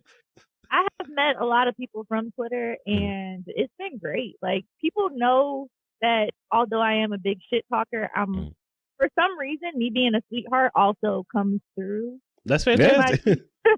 Lucky two things can exist at the same time. Exactly. So people have been chill. Like, that's what's up. Like, oh, you talking big shit on Twitter? Let's go. Right. Let's jump her. Get her now. But only weirdos do that. Like, we know that Twitter is Twitter. Twitter is Twitter. I see a lot of people like. Some people are like, no, that's real life. That's a place. Twitter is life to a lot of niggas. That's my address is Twitter. This is where I go. If you clock too many hours into Twitter, you will start to feel like that. I have felt like that before. It's like, I live here. I was just inside, working from home, and on Twitter, and it felt real. Right? Yeah. Now I'm really beefing with these niggas. But at least you have really real. At least you have the thought process to be like, hold on, wait, I'm getting too into this. I'm getting too deep. Like that's where I am right now, actually. Where you think you're too deep in? I would think I'm way too deep in. I'm way too deep into Twitter. Okay. Question: and if you had, go ahead. I didn't mean to cut you off. No. You're probably gonna ask something that I need to answer. Oh well, I should. Need is a strong word. One thing about the Well Spoken Token podcast is we don't do need at all. Hey, I'm just saying, y'all been giving me good questions to think about. I like introspection and so. Yeah, 25 niggas is gonna love this. Nigga, you downplay us too much. It's gonna be 50. Solid. We're doing better. We're doing better. Our numbers are up. Thank you. Thank you all. Yeah. Aren't I famous? I'll help y'all out. I mean, you know, once again, and that's the funny thing, because like what niggas support the podcast, right? Shout out to the niggas that support the podcast and support the brand and all that shit, right? Love y'all. Why y'all not sharing the shit, my nigga? Oh God. Why y'all not sharing with them? That is an issue. I don't understand why people don't share people's stuff, because y'all will repost cake that looks like Chinese food, but you don't want to share my podcast. Nah, I like the General So cake. That shit hard. Fight me. Well, and you know what? Cake that looks like orange. Toga, you got a question? Oh. Yeah, but like I didn't want to. Like, you lost it? Nah, I didn't want to just fuck up the vibe. I did, but if you got something to say it, nigga. I'll you know me. I'll pivot. Well, we'll come back to it because I have a question, right? Because I got hip to you, right? We got hip to you by he said it right the had first said time. Like you had posted about like why don't black podcasters support each other or some shit, right? Mm-hmm. And I was like, yeah, why don't they support each other, right? So, you know what I mean? Fresh Twitter. You know what I mean? We got a fresh Twitter because we was always pussy about Twitter. We're scared of Twitter. So we jumped in and we joined, you know, the community or whatever, right? We joined the Twitter community. And I'm like, okay, this is you said what? I said it's so dead in there. It's so dead in there. And I'm like, what the fuck? I'm the only person that here's the thing. I be trying. You speak on it. I love it. But I thought you didn't give a fuck. Yeah. I thought you didn't give a fuck. Here's the duality of me. Shout out to duality. We love like she said, here's the piece. Here's the piece. I do try really, really hard to like build different communities because I see where people need each other. Like we all need each other. The fuck? But everybody don't be on that. No, nobody on that. And I can't carry everything. So it's been a lot of times where I have like made communities happen or like I've connected people, but I can't keep that going. That's not me. Yeah, they keep fucking. I wish I was that person. But that's not me. I'm not Harriet Tubman. There's only so much bandwidth you got. I only have so much bandwidth. I have a Discord, and like they talk to each other, but I can barely even be there because I have so much other stuff going on. Like, it's hard, and people don't want to like step out of their comfort zone and just ask a fucking question or try to meet people. And I can't force people to do that. I can't get really you off the wall, buddy. I do. You know what Frank Ocean said? You know what Frank Ocean said? Frank Ocean said, I wish we grew up on the same advice. That's was right. That's the best song that he's ever put out. But nigga, that's the best one. And like when I think about it, it's like it's something that plays in my head a lot of times. Like, damn, I wish we grew up on the same advice because I want to see everybody win. Everybody we work with is niggas that we want to see succeed. You know, as a rule, it's like I like what they do over there. You know what I mean?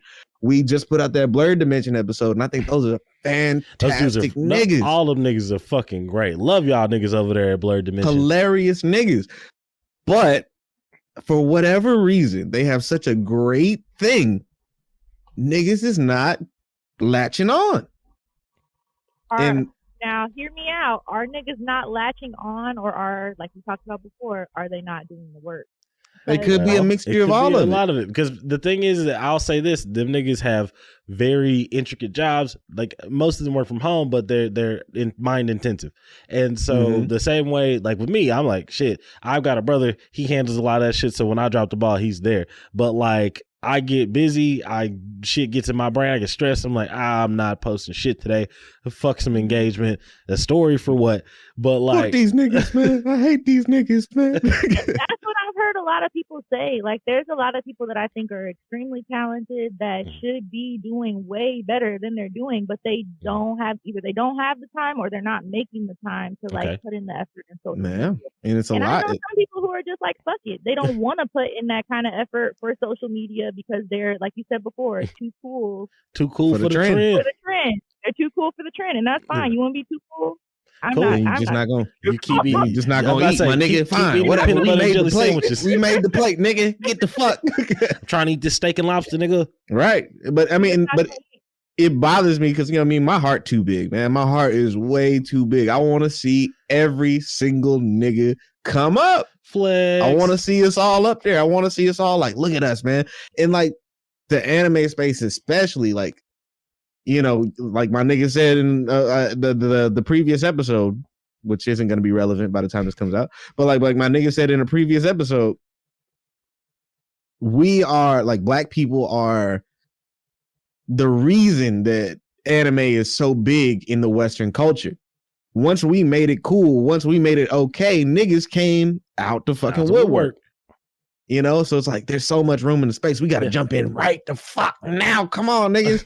And then you go into the community and niggas not patting each other on the back. People are softballing. Like it's this thing where nobody. So, hear a lot of people say that, and it's always mad weird to me when niggas say that because that's not my experience at all. Okay. But I think, and this not to try to shit on y'all or anything like that. Oh, please do. No, please. Because I put out as much as I'm expecting to receive in return. I'm always in shit, like, and it's stressful, like, especially when you start having so many connections. You can't be every fucking where. So I get it when people don't want to do that shit, but you have to put out what you're expecting to get. You have to try to build connections with multiple people so that you can get that energy back. Indeed.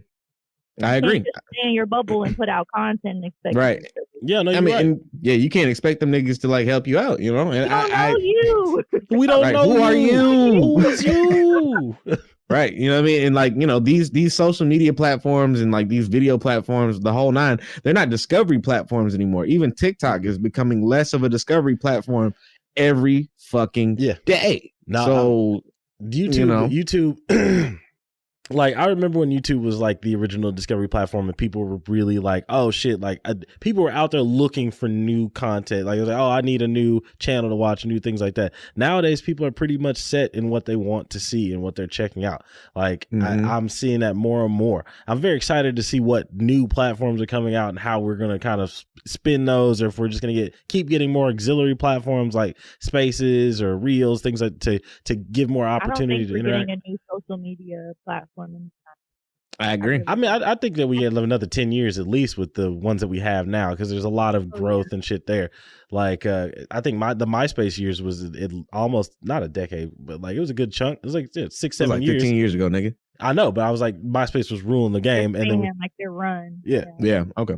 And then now, like, now we have a Facebook run, Twitter, but like now it's all under the same umbrella, which is interesting. How do you find yourself like dealing with the politics of these platforms, like as they change and as they move? Like, I know that your community, right, has been built like here on it's Twitter. The face for me. For real though. Dog, you're so expressive. It was like, shit.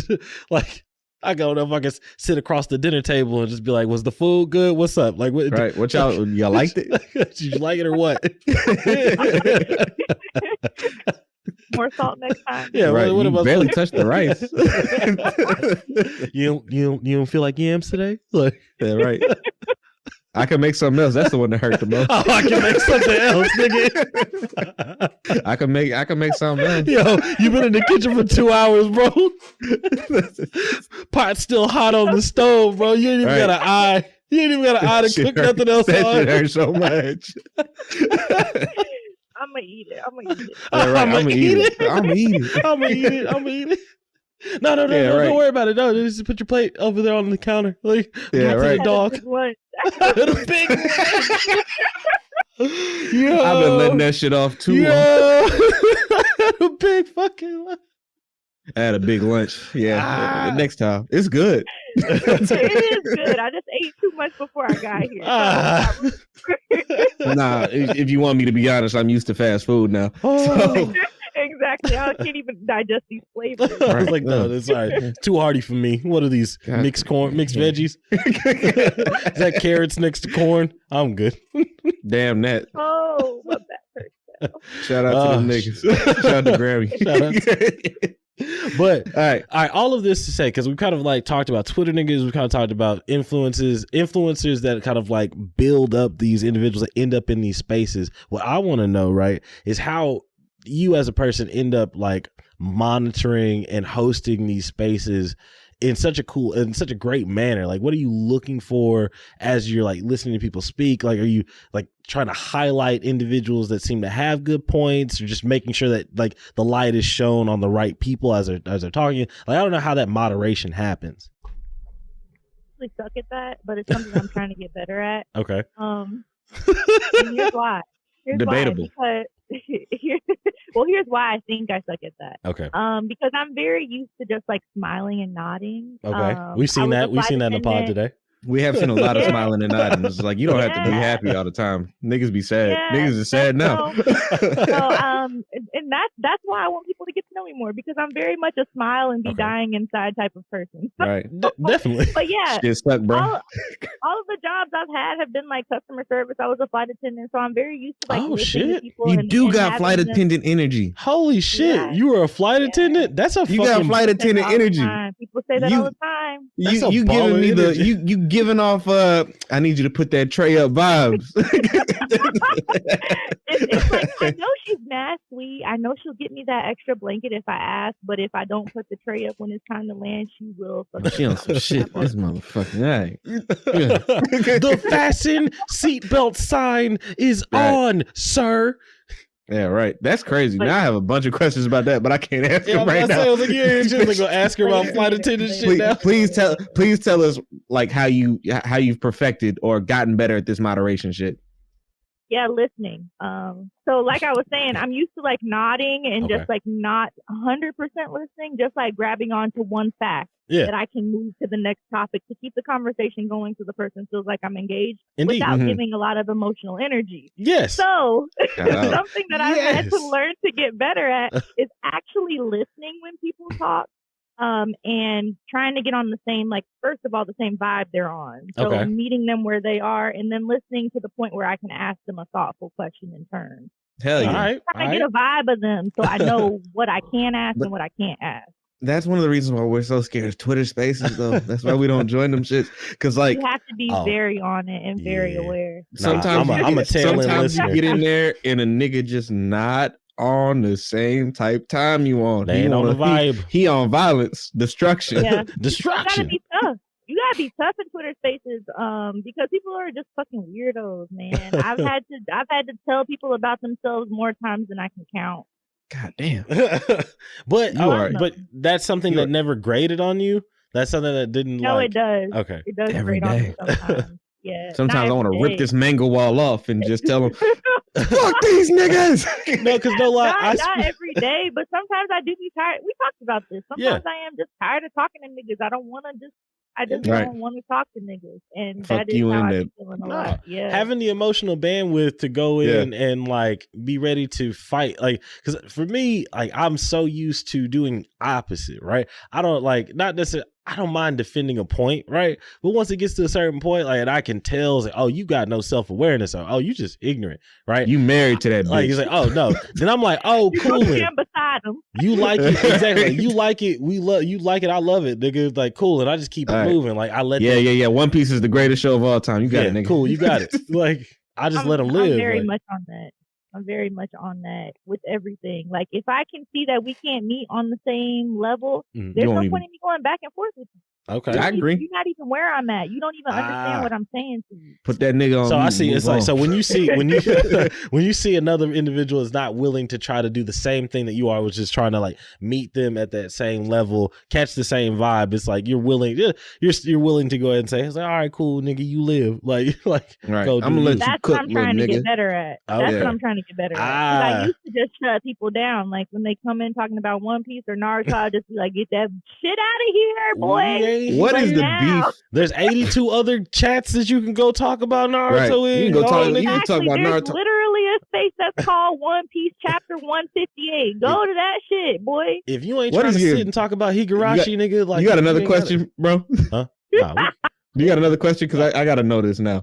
Because I want to know. No, you nigga, that's burning question. Nigga, it's eating you up inside. I see it. Go ahead. It's got me cooking on me, man. What is your beef with Shonen? Yeah, she has. Nah, that's not what the records say. I don't know. Hour and 40 minutes in. Our reputation is preceding me because people have really started coming for me with the shonen shit. But here's the thing. Okay. No, go ahead. No. Well, I mean, I understand the hate for shonen. I get it. I don't think you even hate shonen. I think you might hate shonen niggas. I hate shonen niggas. Absolutely. I do not hate shonen. There are a lot of things about shonen that I do value. Like, I love the fact that it shows you a scrappy ass character, just like usually getting it out the mud and trying to figure out how they're going to make their dreams come true. I love that about shonen. It is. It makes my heart go.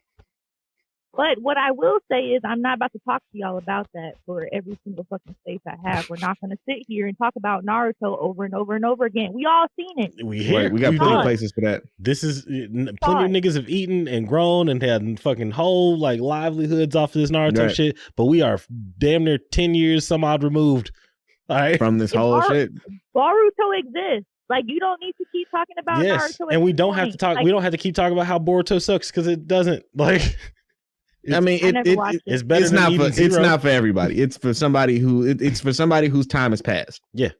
Excuse me. It's not for somebody whose time has passed. My bad. So, then what is your anime journey? Then, like, where did you start? Okay, so obviously I grew up poor.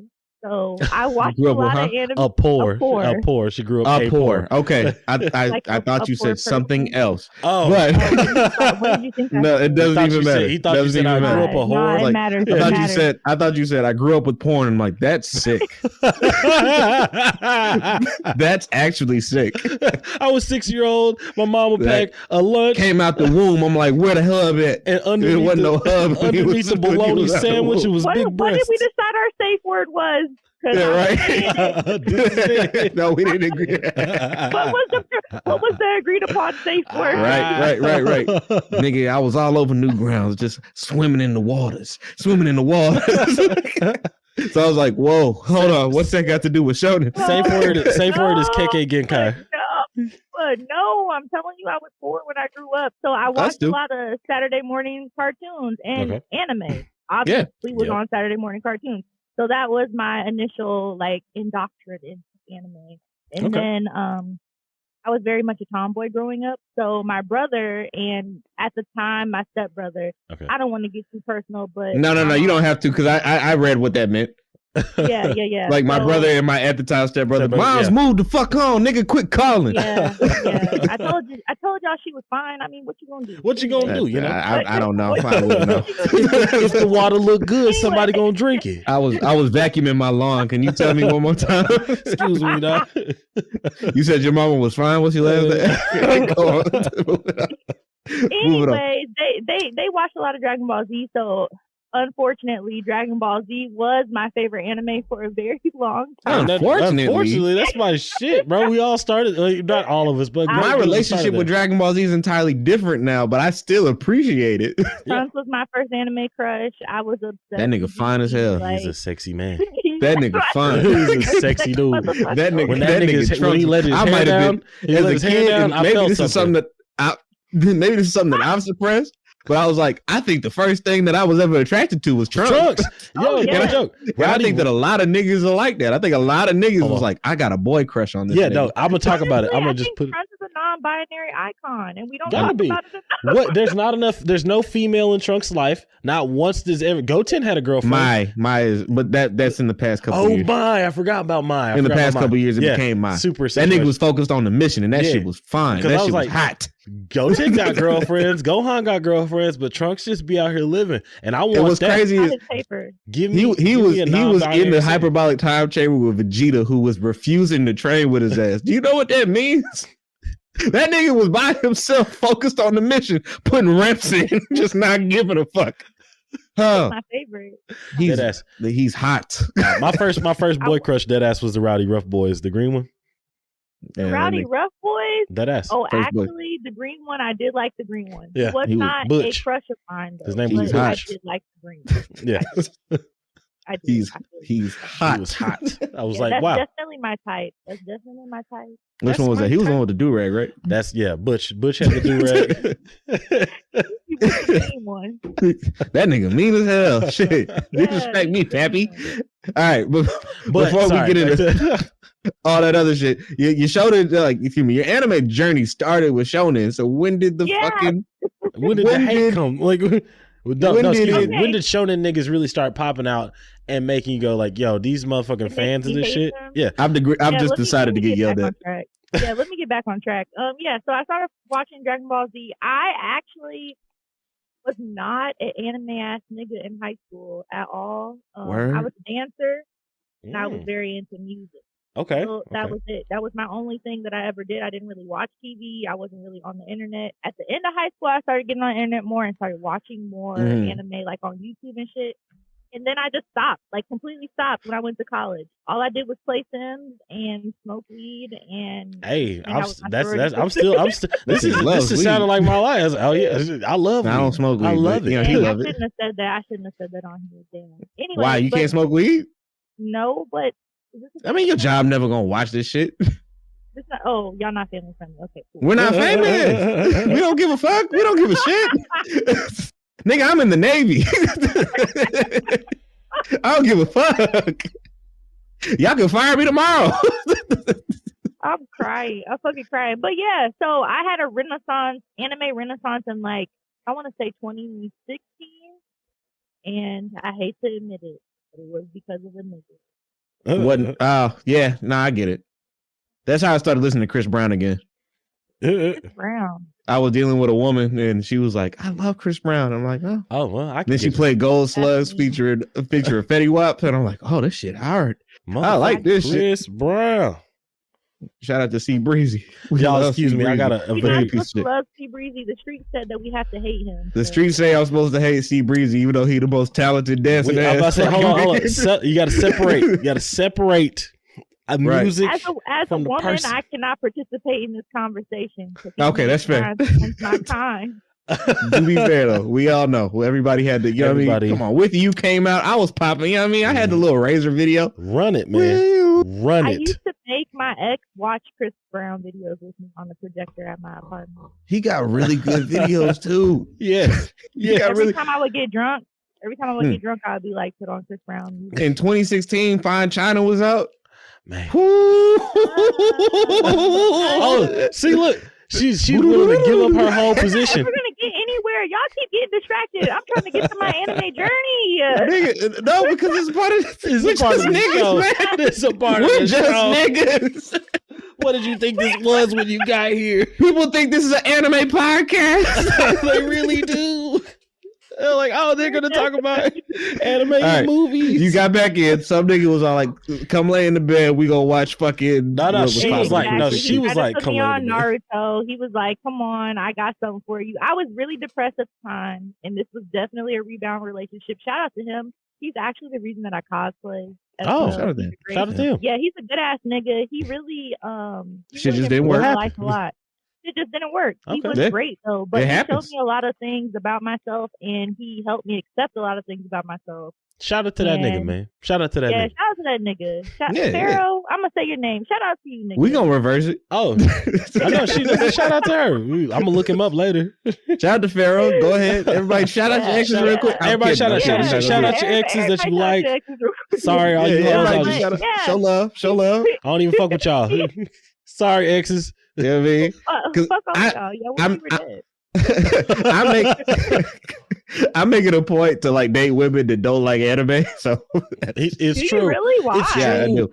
I think it's just such a personal thing. Hold on, I'm gonna get in my bag about this nigga, right? Because what I've noticed about him and his relationships is that he's not looking for adversity, right? But at the same time, he is definitely looking for this before on the podcast. Yes, like strife in his life. Yes, I do like a little strife in the life, but it's not. It don't come from that. Are you the one that's a Scorpio? No, he's a Scorpio. What's your sign? I'm a Leo. And you? And you, man? I am a Virgo. Oh, we supposed to be homies. I don't really have any signs that I don't get along with. So. Right. You seem like you don't get along with any. You seem like you get along with everybody except them shonen niggas. I think you get along with everybody you decide to get along with. Absolutely. It's like, I like them. All right. Yeah. All right. Well, I'll give them some whatever. I'm not going to push back too hard. Most definitely. Well, it's crazy that like you finished that relationship and still maintained an interest in anime though.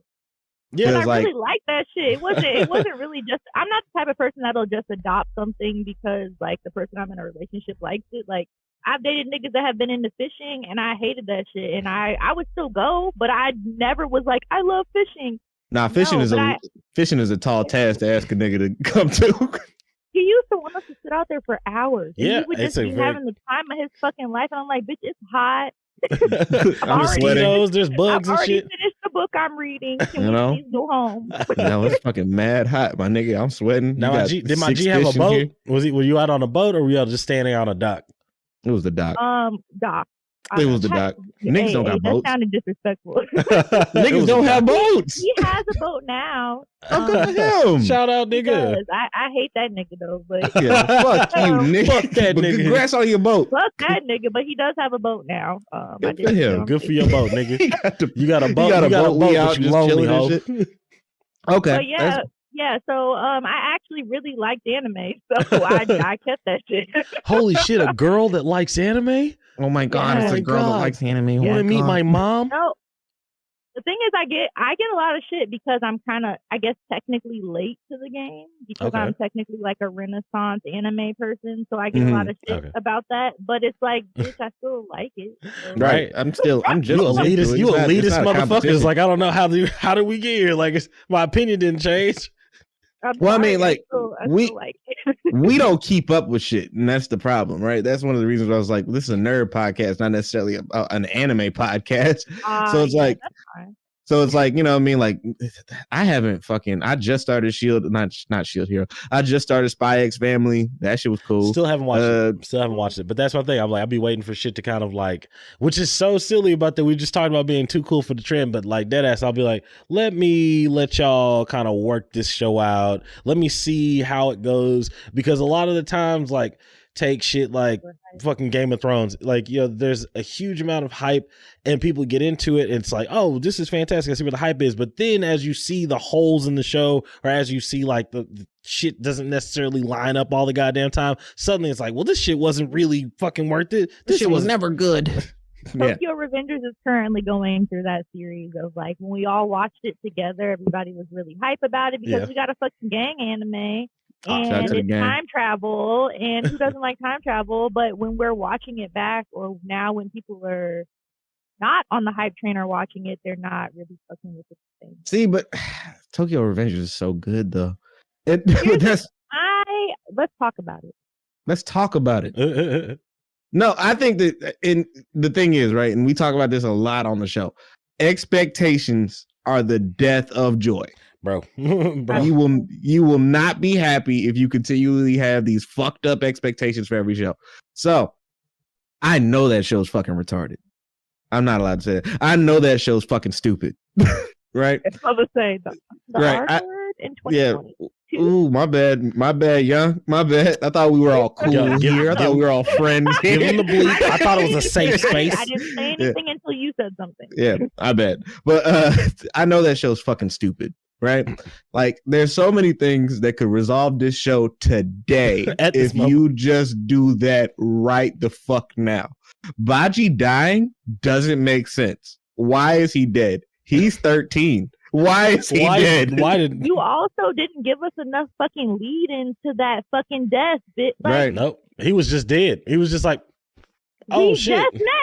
Right. What are you talking about? But he said some real nigga shit the entire time he was there. That's why I gotta give. He came in being a real nigga. We all fell in love instantly, but I do feel like they could have done a better job. I love the show because they were like, this nigga look like a grown ass nigga. You fucking exactly. He's been around forever. Tokyo Revengers should have been grown ups. It should not have been children. You've been on this kick lately. At least older teens. Don't do me. I am 30, okay? I'm a 30-year-old woman watching. We're going to reverse that age. Yeah. You don't have to reverse it. I look amazing for my age. Okay? You do. I would not have said 30. You look great, period. Now. Would not have. Back to, because I was talking to my younger brother, and I was like, okay, this is the person we have it on for a while. It's like, oh, you know what, man? And I was like, yeah, you'll never believe it. I think she like X age. And you're like, what? Huh? That's crazy. There's no way. I'm not going to say the age. I thought. Because I was doing the math. That's when you first got on, I was like 26. Like I was like 26, 25. I thought 22. 25 a lot. I'm not gonna lie. When I first started getting on any Twitter and I started like trying to talk to people who were older, I was getting a lot of weird vibes. Because you ain't no 30-year-old mother. I was like, who are you? You ain't validated. You wasn't outside. Yeah, exactly. You wasn't outside. I am old. Yeah, no. You're older than me. That was doesn't always happen. Barely. Yeah. Barely. It's true. But yeah, because if you're a Virgo and I'm a Scorpio, you got a birthday in September coming up, so whatever. Ball. Happy birthday to you. Yeah. Anyway, fucking Tokyo Revengers. It's fucking stupid. We barely got a lead into who the fuck these niggas are that we're supposed to care about so much. But you're in the past. You're in the past. Like, it makes sense though. It's like you're in the past. And on top of that, I was a young nigga, and I was mobbed up with young niggas too. I know that this is not that far fetched. No, I know niggas have been stabbed. By the time they was 13. It's not that far-fetched, but also I would like to see older. Certainly. Right, it's okay. I think that it is a good time frame that now, because when I was watching Shonen and stuff like that, I was that age originally, right? Now that I'm older and I've aged up, I'm finding myself like, damn, I really wish there were more stories that contained individuals that are older. Like, and I thought that's cool with what was not Spy Family, something Shield Thieves. Hero. No, with the thieves. The heist anime that just came out on Netflix.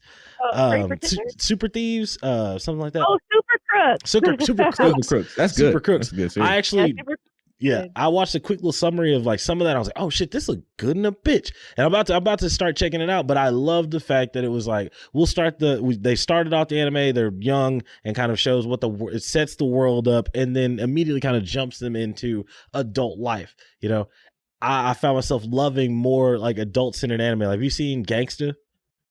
Yeah. Yeah, Gangsta, 91 Days. Gangsta. You don't like Gangsta? I haven't finished Gangsta.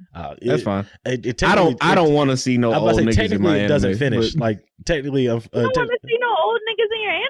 Why not? And it's because like learn and grow and be a better person by seeing. Do I need anime for that? You want to see a 30-year-old learn a lesson? You're gonna get it. Well, so the thing is, right? We don't, because anime at the end of not anime, but like show.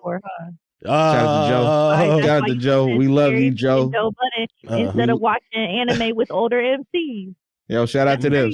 We love Joe. We love Joe. We really love Joe. Jersey City's finest. That's what we should have been on her about, is how much she hates Joe. Shonen in particular is for young men. That's literally what shonen means. Yeah. So good mansplain. Shout out to mansplaining, man. We've been doing it for too long. Let me just get my fucking man spread up. Shonen is from 15-year-old boys.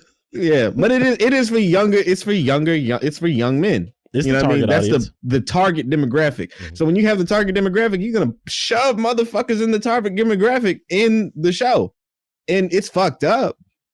It's very fucked up. But I'm also just like, there's other genres. I wish seinen wasn't so focused on fucking disrespecting women and having fucking rapes and shit in there. Yeah. But it's just where we at.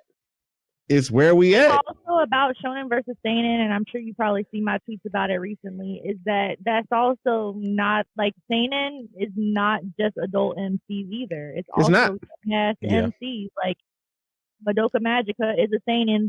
Those little girls are 12 years old. Yeah, Madoka Magica. Murdering. My girl put me on Madoka Magica, and I'm like, oh my god, how did we get here? Like that first episode when little girls, like homegirls, like my liver, like that was my liver. I was like, oh shit! I looked over at my girl. I was like, hey, wasn't this a Magical Girl anime? She just got stabbed. Like this is a little. No, she's dying. All right, that's Madoka Magica, right? There's the girls that they go into the spirit realm and then like no. Oh, thanks, baby. You're so great. I love the fact that you're right there. No, it's not. Fact check it's me. Not that. Which one is Madoka Magica, honey? I knew what you meant, so I didn't try to correct you. No, I was literally about to ask. I'm not sure what you're talking about. Yeah, right. What the fuck is that? Thank you for getting me back on track. I appreciate it, because my girl. I'm looking over and my girl is like, no. So what is your what's your ideal then? What's your like? Okay, so I'm cool with like the kids being still like 12 to 15 years old, especially for shonen. But like, that's not my problem with shonen. I don't want it to be misconstrued that's my problem with shonen, because I watch little kids do all kinds of shit. Like Madoka Magica, I watched those little girls fuck other little girls up, and it was totally fine. Oh, I remember which one that is now. I'm back. Magical Girl one that's got a different kind of art style. It looks kind of like pop art. Yeah, but they're fighting each other. It's basically like if Magical Girl powers were actually real and the type of shit I've been watching a lot of Dark Magical Girl shit, and that shit is crazy. I can't get in a Magical Girl train, but that's fine. You're a Sailor Moon fan. You know what's crazy? My favorite animes are Kaiji. Kaiji is one of my favorites. Okay. You know that one, right? No, I don't. Okay, it's beautiful. It's a great one. It's like, it's about this nigga, right? He's not an actual nigga. He's not black, but it's about this dude, and he's got this crippling gambling addiction, right? Oh, because he's constantly trying to gamble his way out of like fucked up situations, right? Yeah, I've heard about this. It's on my watch list, but I have not. Long brown hair, fucking long good. Nose. Is it actually good? This shit is so fucking good because this nigga is struggling, like, and he be losing. He'll be sitting up there and he's like, I'm out of money. What can I gamble now? I put my ear up, and he all like, that nigga about to lose his shit. That nigga about to lose his fucking eardrum. What the fuck? Right? No, I gotta watch this. It's really good. Mm-hmm. It's really, really good. It's my favorite anime. That and Welcome to NHK. That's my other favorite anime, right? Okay. And I'm like, there's so many animes out there about adults that are dealing with adult issues and adult problems. And I'm like, I watch this shit as an escape. I don't need to see a nigga fucking now you said gambling his ear there's so off. many. Are you talking about like Cowboy Bebop? You talking about like Trigun, that kind of stuff? Overrated ass fucking anyway. My bad. I like seinen, or I like anime with older MCs because it allows me to do the introspection that I want to do. Like you said, you go to anime for an escape. That's not really why I watch anime. I do enjoy some of them. I do just watch just because. But a lot of the times when I'm watching anime, it's because I'm wanting to dive into the story, that characterization. Okay. Yeah. Yeah, and when it came back to me, like when I had that renaissance when that guy introduced me to anime, he tried to introduce me to a whole lot of shonen, but that was not my shit. That's not where I'm at. Nigga, that ain't gonna cut it. I was like, Naruto's cool, but I started finding shit on my own. Like I started watching anime with deeper themes because at the time that's what I needed. I needed something that was going to allow me to get me out that funk. Okay. Yeah, so I could get out of that depression, so I could do the introspection that I needed to do to grow.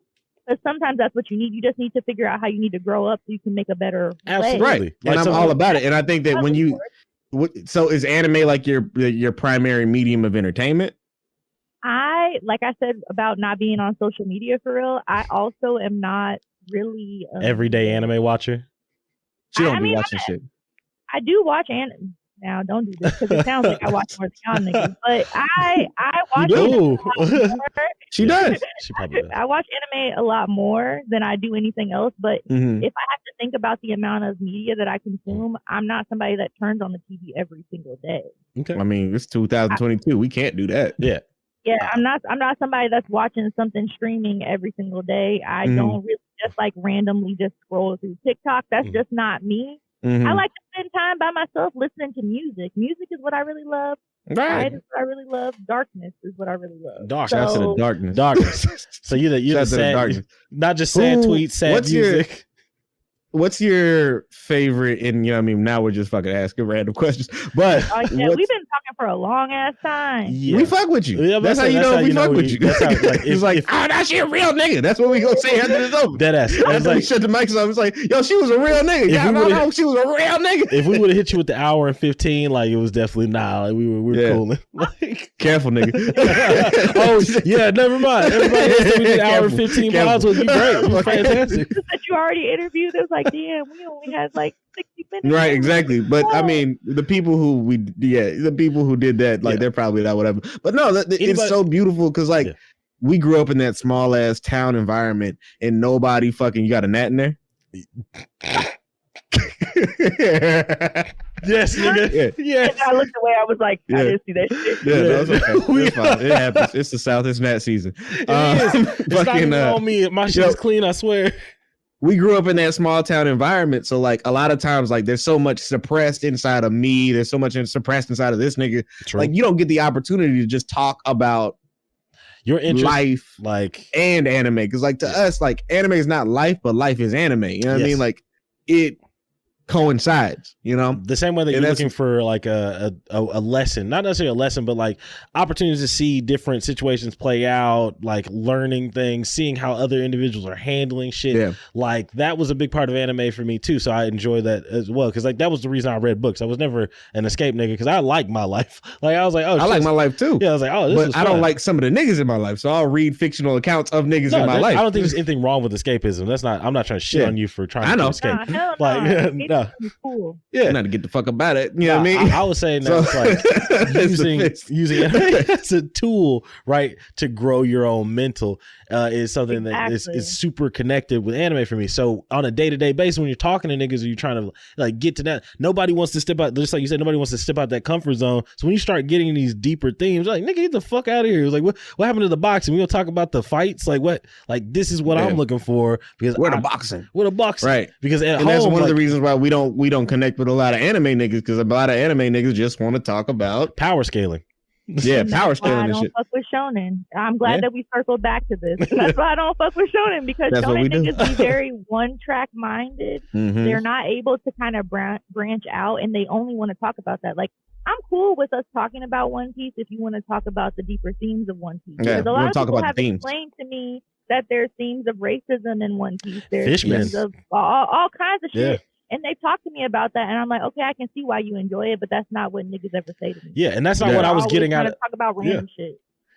Sometimes you need a person to sit down and be like, that's actually passionate about something, that has actually been looking at the themes, to sit down with you and say like, yo, no, like this is what I got from this, and this is where I saw this, to give you a perspective on the anime that's not just like, yo, no, that nigga be stretching, and then he just like he turned his body, swung his body to the side. It's beautiful. Yeah, no, it just is what it is. So like, we'll indulge this. Like, I'll talk for this about hours. Yeah, but we'll talk about this for hours, because my primary interest isn't necessarily anime. It's niggas. You know what I mean? Yeah. So back to what you were saying. Nah, and that's me too, and that's why I said Get this fucking gnat out this motherfucker. Swung his body. Damn, he trying to handle the net. He trying to handle the net. You gotta let him. You gotta let him handle the net. The net kicking his ass right now. He'll be back. He's just trying to. You got him. Did you get him? You got him, right? No, he ain't get him. All right. Oh God. Yeah. But anyway, hey, you kicking your fucking camera. But what I was gonna ask you, he'll be back. No, I'm here. I swear. What I was gonna ask you is like, okay, so you say music is your thing. Music is your primary thing. Well, it's not my primary thing, obviously, because I only talk about music every so often, but we got a lot. But I love music is my thing. Yeah. To me, music is my thing. Same. Right? I was about to say, I'm even more so than anime, cartoons, like fucking nerd shit. Really music is where it's at. My family's music, like my family's grew up like music is love type shit. That's how we bond. Like I know more about you based on the type of shit you listen to than the shit that you say. Yeah. You know, so like, so when she was like Frankie, and she hit that move, I was like, yeah, beautiful. So what's your primary, like, what do you primarily listen to? Yeah, R&B, what kind of music you like? What are you into? Like, yeah, right. So what's your thing? So glad we don't got it. So glad we ain't dating no more. For real, nigga. I'm so glad. Oh, that's mad rude, because I definitely am. The streets are disgusting. It's hard out.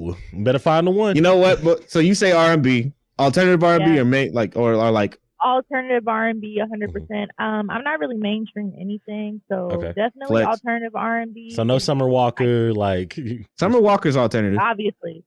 Yeah, Summer Walker. I mean, I guess Kehlani is technically mainstream now, but if you want to say like people that I know, people will know, I listen to Kehlani. See, Daniel Caesar. Obviously. That's the man. You not canceled? You didn't cancel Daniel?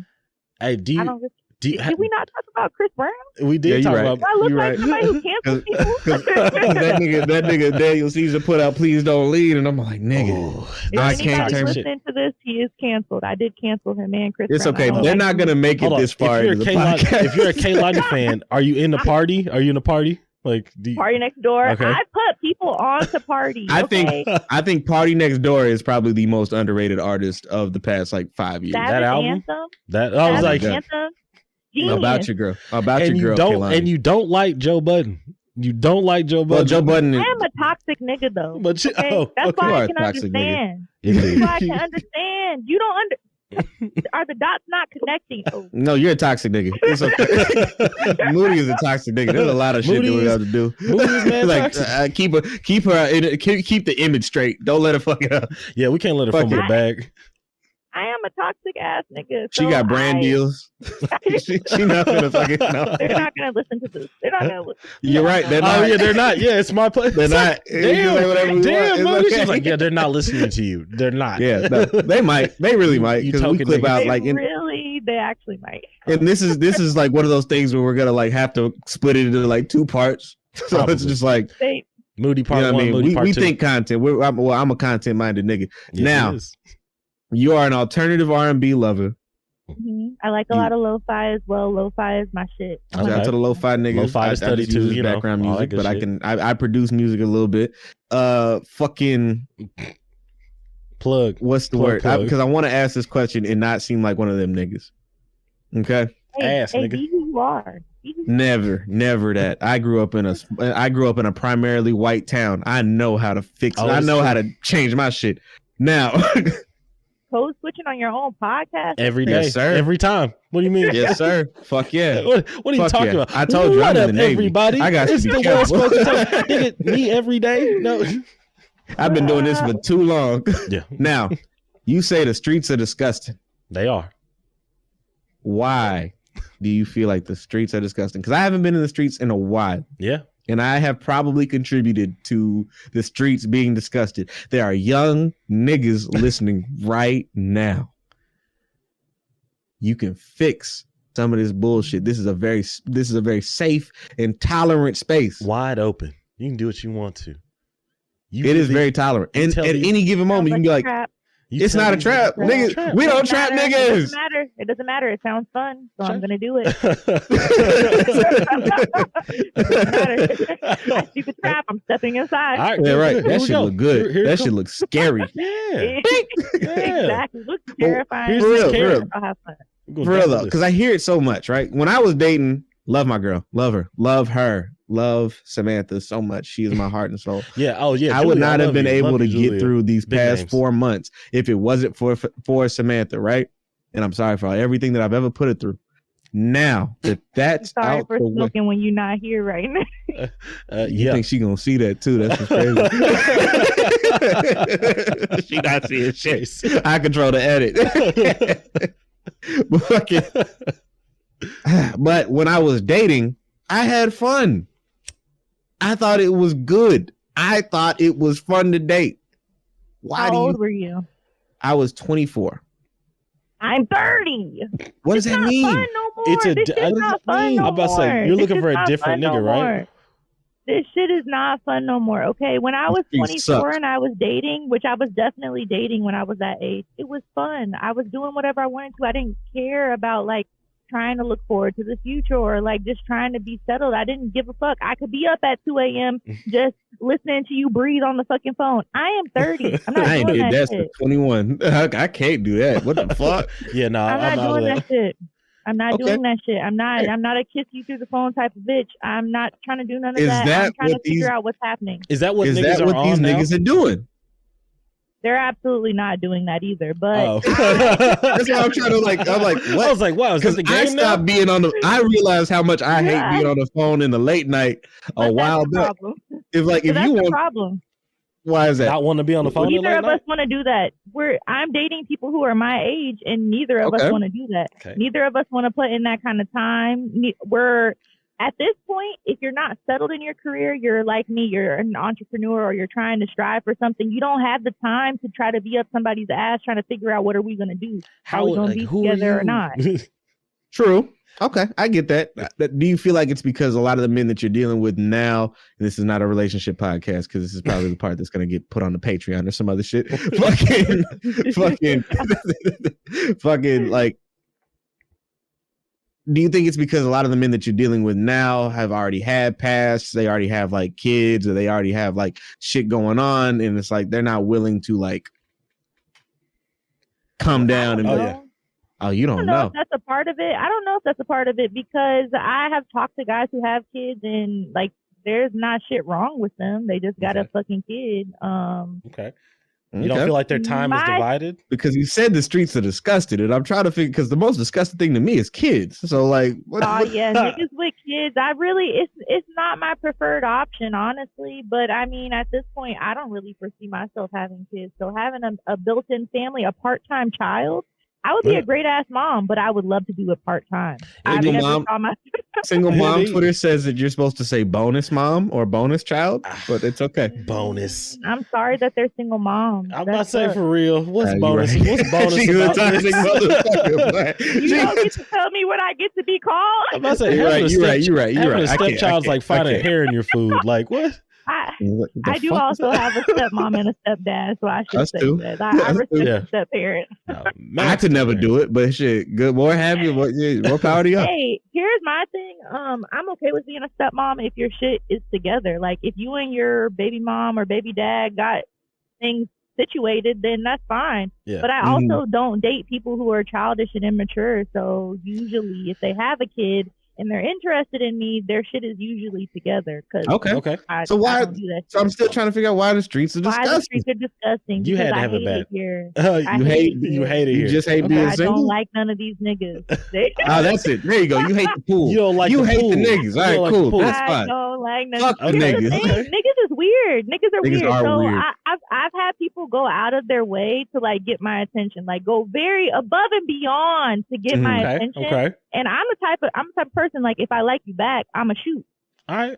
Oh, you a shooter? I am a shooter. I mean, I've only shot once, but you know, like shooting once is already 75% ahead of other women. I'm doing exactly. Your percentage is up there than my counterparts. Okay? Right. So I shoot when I feel it's necessary, but you know. And I'm telling my business, I shot, and he was like, "What are you talking about? Why are you here? Like, what are you doing here? What are you doing, bestie? Stop! Yeah, what are you doing? Exactly. What are you doing? Obviously, that was a joke. No, bitch, it wasn't a fucking joke. No. Right.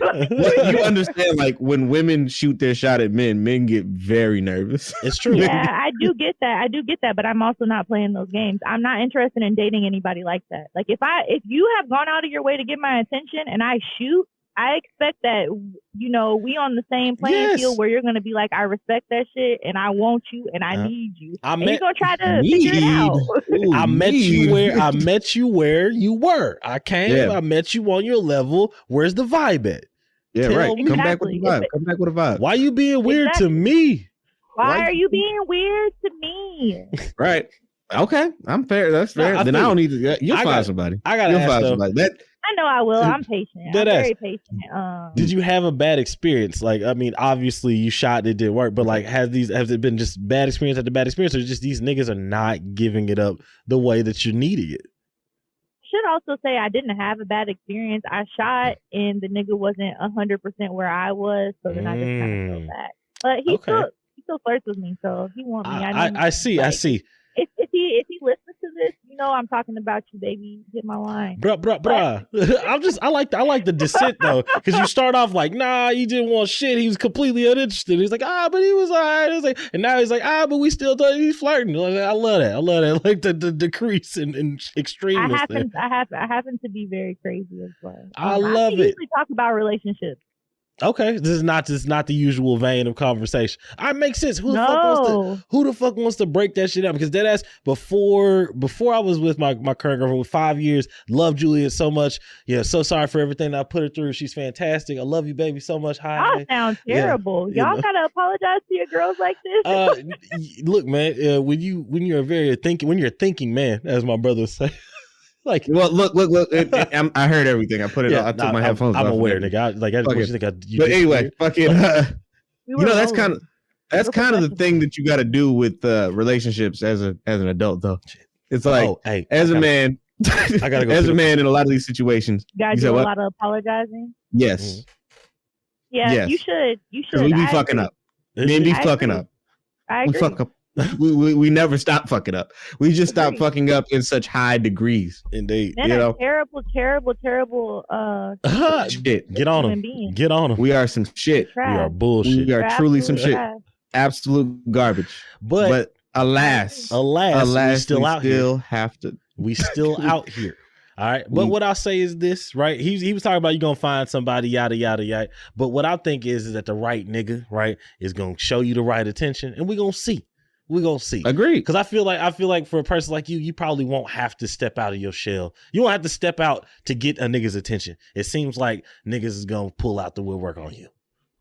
Yeah, that's just my thought. I'm smart. I'm cute. I'm ambitious. Why would they? She got over 2K followers. She like anime. I don't understand. I'm literally perfect. I'm popping. What the fuck wrong with y'all? Y'all need to date Moody. All right, get off your bullshit. Holler at Miss Moody. If you ain't worth the cut, she gonna fucking swipe left. She gonna get you out of there. It's gonna be fine. You'll live over there with the rest of them niggas. Hey, I'm all about like telling people that I'm single and available because I gotta open up the pool. Shoot, niggas. You may not make it. Yeah. Hey, nigga, shoot. Oh yeah. Hey, not me though. Y'all be easy. Real quick. Y'all got that. Real quick. Y'all figure that shit out. I got an important meeting with a weed man. No, this nigga got the weed text. Got a nigga got the weed text. Important meeting with a weed man, and I love this. Like dead ass. I know that I might have been sitting back, kind of like chilling and stuff like that, but literally I was just like, oh yeah, no, I want to soak up as much game as possible, so I get that nigga an opportunity to just kind of give it a talk. Because me, with my like black ass not being as into Twitter at all, period. When he said Twitter Spaces, I was like, yeah, Twitter Spaces, like Twitter. No, he's like, nah, nigga, like where people get together, everybody's like Clubhouse. Dead ass was that far behind. So when I got an opportunity to sit with somebody who actually knew what the fuck they were talking about, I wanted to get as much game as possible. I don't want you to think I was like sitting over here just like, damn, this nigga just staring at me, just not saying a goddamn word. It's supposed to be his show. Weird. I want you to know I've thoroughly enjoyed you, Miss Moody. I want to ask, because I'm trying to close up, because y'all know I got to go pick up this weed and stuff. I want to ask. Fuck that weed. I love it. Anyway. Weed. I can't help it. But I want to ask, is there any closing statements, anything that you took away from the time spent talking to us, like that you were like, yo, no, this was the epitome of sitting here and talking with you niggas, or like, this is what I gleaned, and this is the nugget that I want to go ahead and give out to people. Like, do you have any closing remarks? Hell no, you niggas was stupid. Thank you. I would, like I said before, I don't know shit about facts.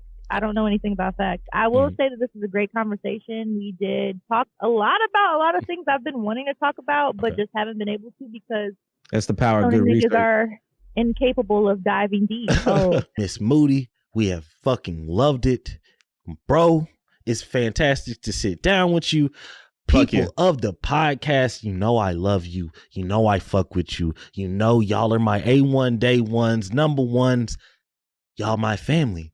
So thank you again for joining us. Don't forget to check all that Moody stuff out. We're gonna have some music that's gonna play after this. I'm saying this now, so I have to record it later.